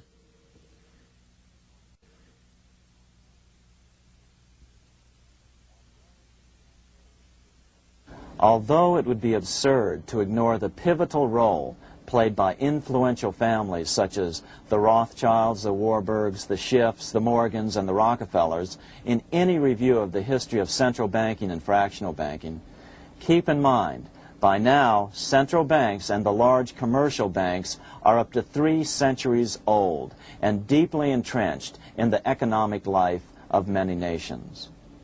These banks are no longer dependent on clever individuals such as a Nathan Rothschild. Years ago, the question of ownership was important, but no longer. For example, both the Bank of England and the Bank of France were nationalized after World War II, and nothing changed, nothing at all. They endure and continue to grow, now protected by numerous laws, paid politicians, and mortgaged media, untouched by the changing of generations. 3 centuries have given them an aura of respectability. The old school tie is now worn by the 6th generation son, who's been raised in a system that he may never question, as he is named to serve on the governing boards of countless philanthropic organizations. To focus attention today on individuals or families, or to attempt to sort out the current holders of power serves little useful purpose and would be a distraction from the cure. The problem is far bigger than that. It is the corrupt banking system that was and is being used to consolidate vast wealth into fewer and fewer hands that is our current economic problem. Change the names of the main players now, and the problem will neither go away nor even miss a beat. Likewise, among the hordes of bureaucrats working in the World Bank, central banks, and international banks, only a tiny fraction have any idea of what's really going on. No doubt they'd be horrified to learn that their work is contributing to the terrible impoverishment and gradual enslavement of mankind to a few incredibly rich plutocrats. So really, there's no use in emphasizing the role of individuals anymore. And the problem even transcends the normal spectrum of political right and left. Both communism and socialism, as well as monopoly capitalism, have been used by the money changers. Today, they profit from either side of the new political spectrum. The big government welfare state on the so-called left wing versus the neoconservative laissez-faire capitalists who want big government totally out of their lives on the right wing. Either way, the bankers win. Monetary reform is the most important political issue facing this nation. That clarified, let's proceed to the conclusions in the spirit Lincoln declared, with malice towards none, with charity towards all. At the start of this video, we ask a number of troubling questions. Let's be sure we've answered them. What's going on in America today? Why are we over our heads in debt? Why can't the politicians bring debt under control? Why are we over our heads in debt? Because we're laboring under a debt money system that is designed and controlled by private bankers. Now, some will argue that the Federal Reserve System is a quasi-governmental agency. But the President appoints only 2 of the 7 members of the Federal Reserve Board of Governors every 4 years. And he appoints them to 14-year terms, far longer than his own. The Senate does confirm those appointments, but the whole truth is that the President wouldn't dare appoint anyone to that board of whom Wall Street does not approve. Of course, this does not preclude the possibility that some honorable men may be appointed to the Board of Governors. But the fact is that the Fed is specifically designed to operate independently of our government, as are nearly all other central banks. Some argue that the Fed promotes monetary stability. We saw the current head of the Bank of England, Eddie George, claim that this was the most important role of a central bank. In fact, the Fed's record of stabilizing the economy shows it to be a miserable failure in this regard. Within the first 25 years of its existence, the Fed caused 3 major economic downturns, including the Great Depression, and for the last 30 years has shepherded the American economy into a period of unprecedented inflation. Again, this is not some wild conspiracy theory. It's a well-known fact among top economists. As Nobel Prize-winning economist Milton Friedman put it, the stock of money, prices, and output was decidedly more unstable after the establishment of the Federal Reserve System than before.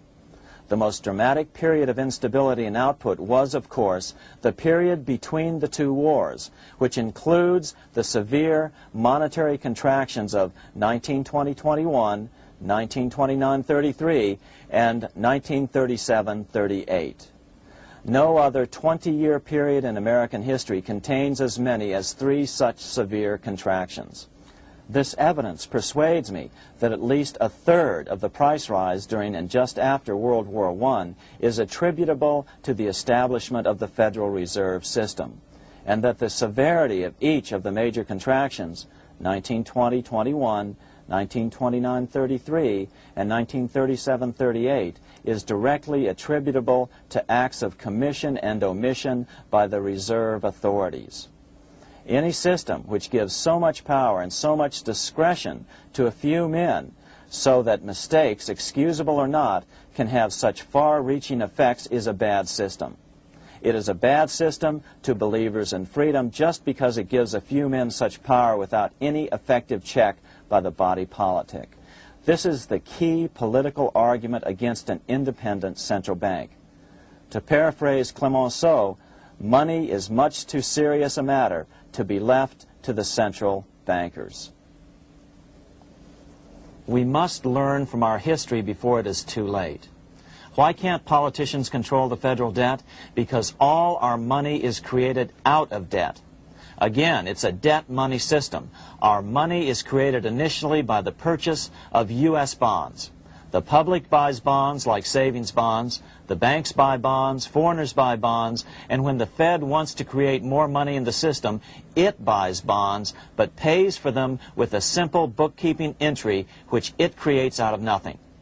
Then this new money created by the Fed is multiplied by a factor of 10 by the banks thanks to the fractional reserve principle. So although the banks don't create currency, they do create checkbook money or deposits by making new loans. They even invest some of this created money. In fact, over $1 trillion of this privately created money has been used to purchase U.S. bonds on the open market, which provides the banks with roughly $50 billion in interest, risk-free, each year, less the interest they pay to some depositors. In this way, through fractional reserve lending, banks create over 90% of the money and therefore cause over 90% of our inflation. What can we do about all this? Fortunately, there's a way to fix the problem fairly easily, speedily, and without any serious financial problems. We can get our country totally out of debt in 1 to 2 years by simply paying off these U.S. bonds with debt-free U.S. notes, just like Lincoln issued. Of course, that by itself would create tremendous inflation, since our currency is presently multiplied by the fractional reserve banking system. But here's the ingenious solution, advanced in part by Milton Friedman, to keep the money supply stable and avoid inflation and deflation while the debt is retired. As the Treasury buys up its bonds on the open market with U.S. notes, the reserve requirements of your hometown local bank will be proportionally raised, so the amount of money in circulation remains constant.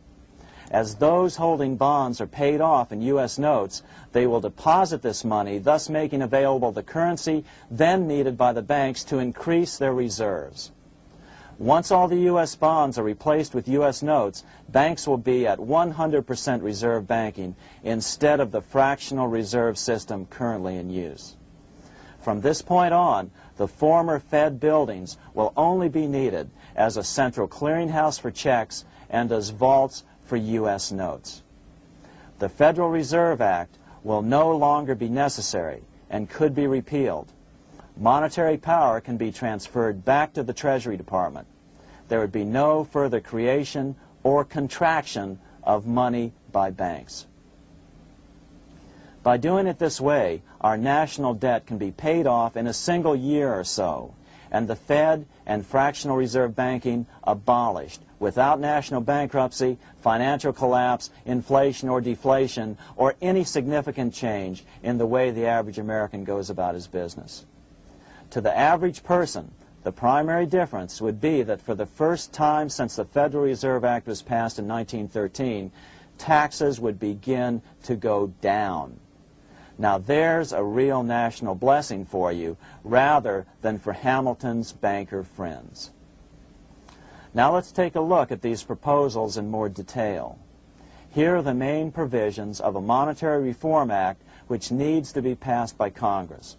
We've drafted a proposed Monetary Reform Act which follows at the end of this tape. Of course, variations with the same results would be equally welcome.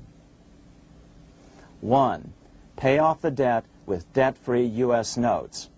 As Thomas Edison put it, if the U.S. can issue a dollar bond, it can issue a dollar bill.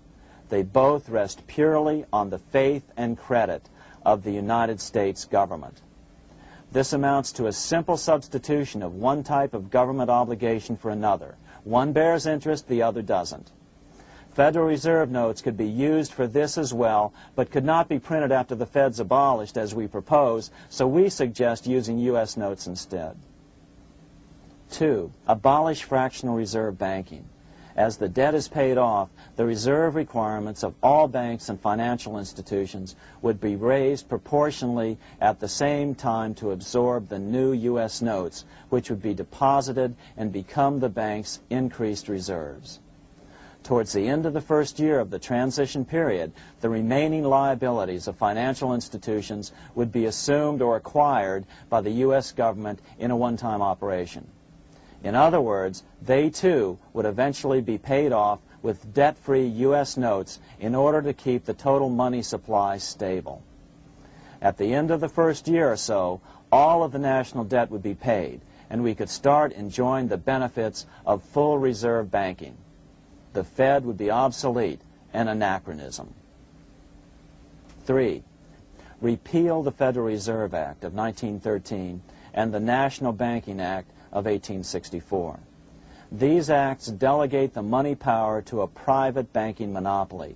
They must be repealed, and the money power handed back to the Department of Treasury, where they were initially under President Abraham Lincoln. No banker or person in any way affiliated with financial institutions should be allowed to regulate banking. After the first two reforms, these acts would serve no useful purpose anyway, since they relate to a fractional reserve banking system. 4. Withdraw the U.S. from the IMF, the BIS, and the World Bank. These institutions, like the Federal Reserve, are designed to further centralize the power of the international bankers over the world's economy, and the U.S. must withdraw from them. Their harmless functions, such as currency exchange, can be accomplished either nationally or in new organizations limited to those functions. Such a monetary reform act would guarantee that the amount of money in circulation would stay very stable, causing neither inflation nor deflation. Remember, for the last 3 decades, the Fed has doubled the American money supply every 10 years. That fact and fractional reserve banking are the real causes of inflation and the reduction in our buying power, a hidden tax. These and other taxes are the real reasons both parents now have to work just to get by. The money supply should increase slowly to keep prices stable, roughly in proportion to population growth, about 3% per year, not at the whim of a group of bankers meeting in secret. In fact, all future decisions on how much money will be in the American economy must be made based on statistics of population growth and the price level index.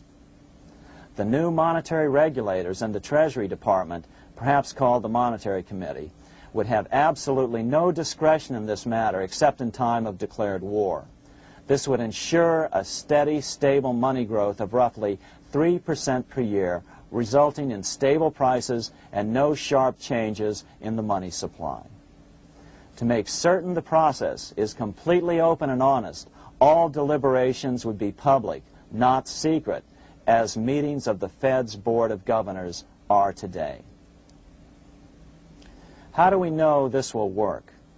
Because these steps remove the 2 major causes of economic instability, the Fed and fractional reserve banking, and the newest one as well, the BIS, Bank of International Settlements. But most importantly, the danger of a severe depression would be eliminated.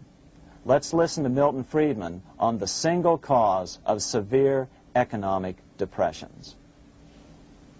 I know of no severe depression in any country or any time that was not accompanied by a sharp decline in the stock of money, and equally of no sharp decline in the stock of money that was not accompanied by a severe depression. Issuing our own currency is not a radical solution. It's been advocated by Presidents Jefferson, Madison, Jackson, Van Buren, and Lincoln. but it's been used at different times throughout Europe as well. Perhaps the best example is one of the small islands off the coast of France in the English Channel. Called Guernsey, it's been using debt-free money issues to pay for large building projects for nearly 200 years. Here we are on Guernsey, and this is the Guernsey Flower and Vegetable Market. Guernsey is one of the most successful examples of just how well a debt-free money system can work. In 1815, a committee was appointed to investigate how best to finance this new market. The impoverished island could not afford more new taxes, so the state's fathers decided to try a revolutionary idea: issue their own paper money. They were just colorful paper notes, backed by nothing, but the people of this tiny island agreed to accept them and trade with them. To be sure they circulated widely, they were declared to be good for the payment of taxes. Of course, this idea was nothing new. It was exactly what America had done before the American Revolution, and there are many other examples throughout the world. But it was new to Guernsey, and it worked miracles. This market is still in use, and remember, it was built for no debt to the people of this island state.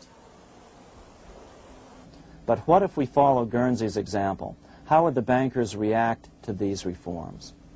Certainly the international bankers' cartel will oppose reforms that do away with their control of the world's economies as they have in the past. But it is equally certain that Congress has the constitutional authority and responsibility to authorize the issuance of debt-free money, U.S. notes, and to reform the very banking laws it ill-advisedly enacted. Undoubtedly, the bankers will claim that issuing debt-free money will cause severe inflation or make other dire predictions. But remember, it is fractional reserve banking which is the real cause of over 90% of all inflation, not whether debt-free U.S. notes are used to pay for government deficits. In the current system, any spending excesses on the part of Congress are turned into more debt bonds, and the 10% purchased by the Fed are then multiplied many times over by the bankers, causing over 90% of all inflation. Our fractional reserve and debt-based banking system is the problem. We must ignore its inevitable resistance to reform and remain firm until the cure is complete. As the director of the Bank of England in the 1920s, Sir Josiah Stamp put it, referring to this modern fractional reserve banking system, banking is conceived in iniquity and born in sin. Bankers own the earth. Take it away from them, but leave them the power to create money and control credit, and with the flick of a pen, they will create enough money to buy it back again.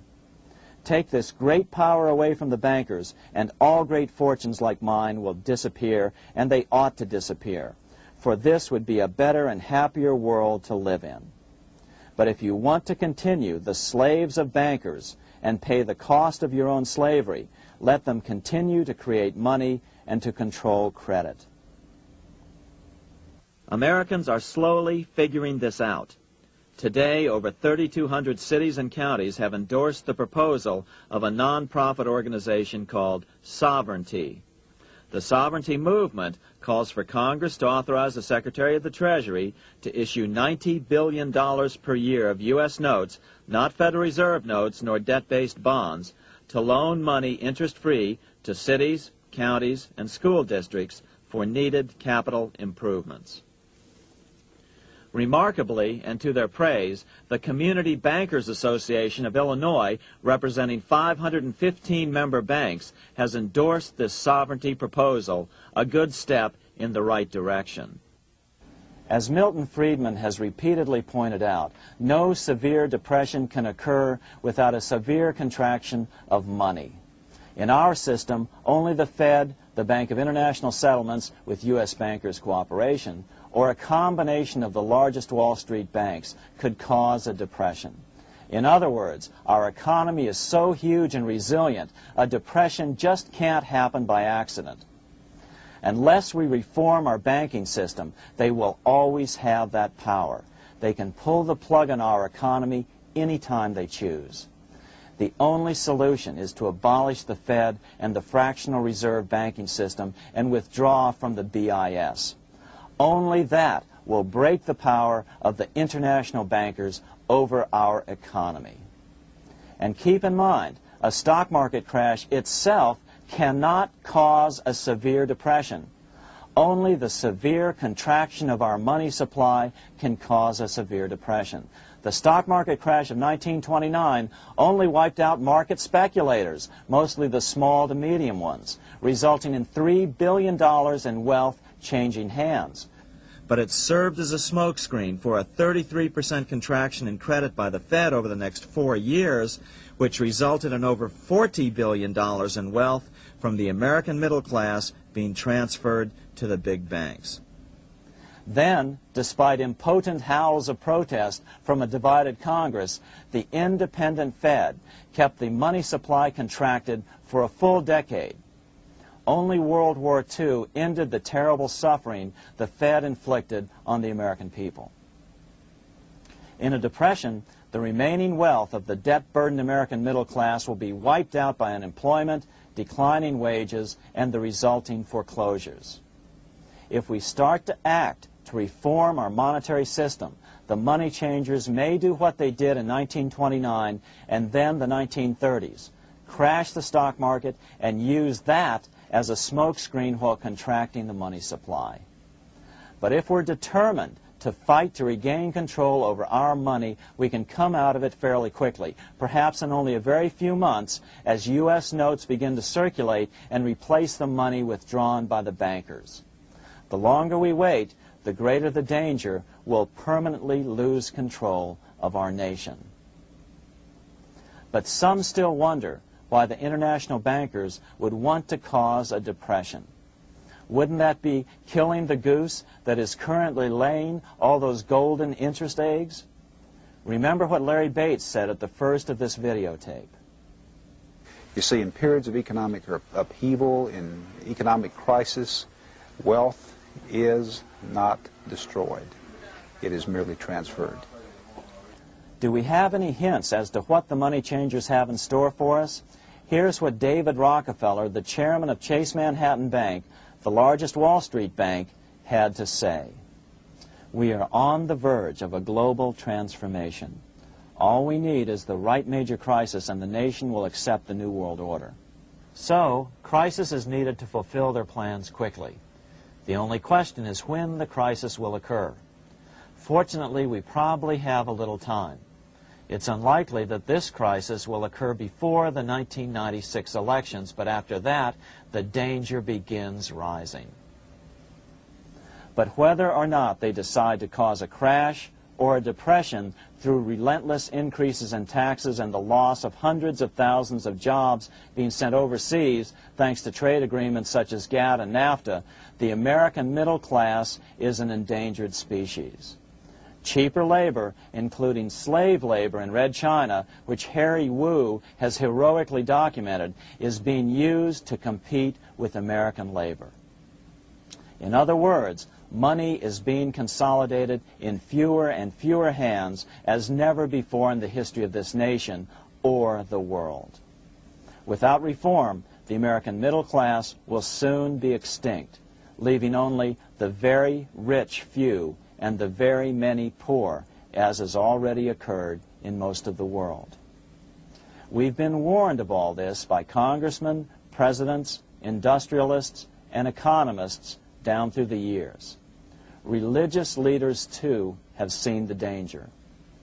About 1898, during the time of William Jennings Bryan, Pope Leo XIII put it this way.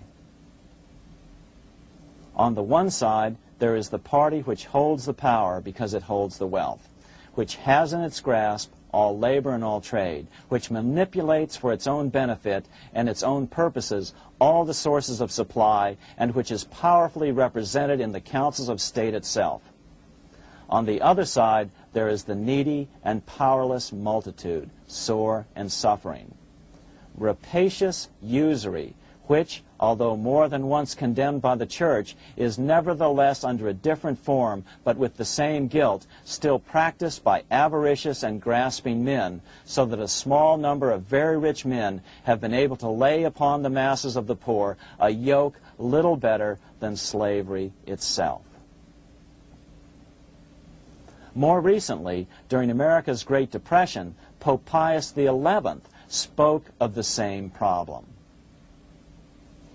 In our days, not alone is wealth accumulated, but immense power and despotic economic domination is concentrated in the hands of a few.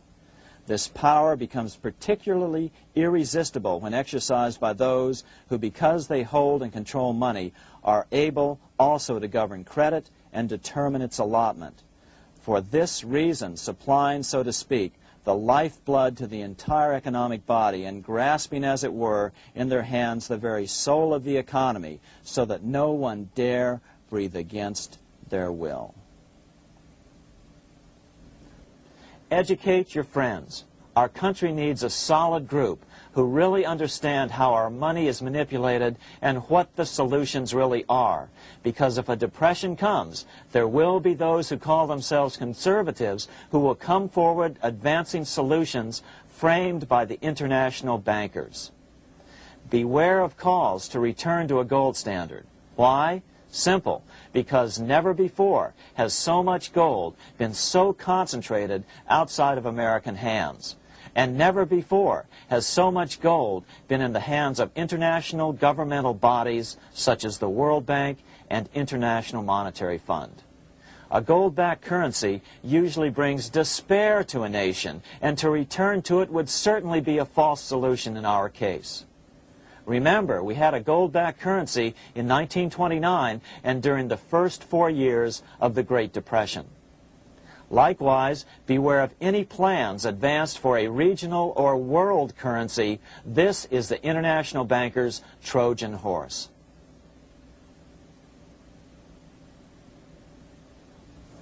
Educate your member of Congress.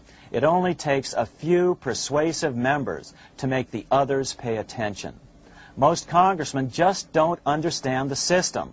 Some understand it, but are so influenced by bank-packed contributions that they ignore it, not realizing the gravity of their neglect.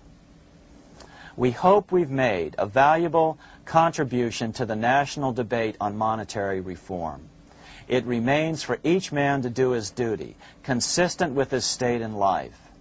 May God give us the light to help reform our nation and ourselves. We say ourselves because ultimately vast multitudes of men are going to be driven more and more to desperation by the accumulation of the world's wealth in fewer and fewer hands. Men will tend to become like their oppressors, selfish and greedy. Rather, let's keep in mind during this period of reform a warning not to lose sight of greater things, as Pope Pius XI put it. For what will it profit men that a more prudent distribution and use of riches make it possible for them to gain even the whole world, if thereby they suffer the loss of their own souls? What will it profit to teach them sound principles in economics, if they permit themselves to be so swept away by selfishness, by unbridled and sordid greed, that hearing the commandments of the Lord, they do all things contrary?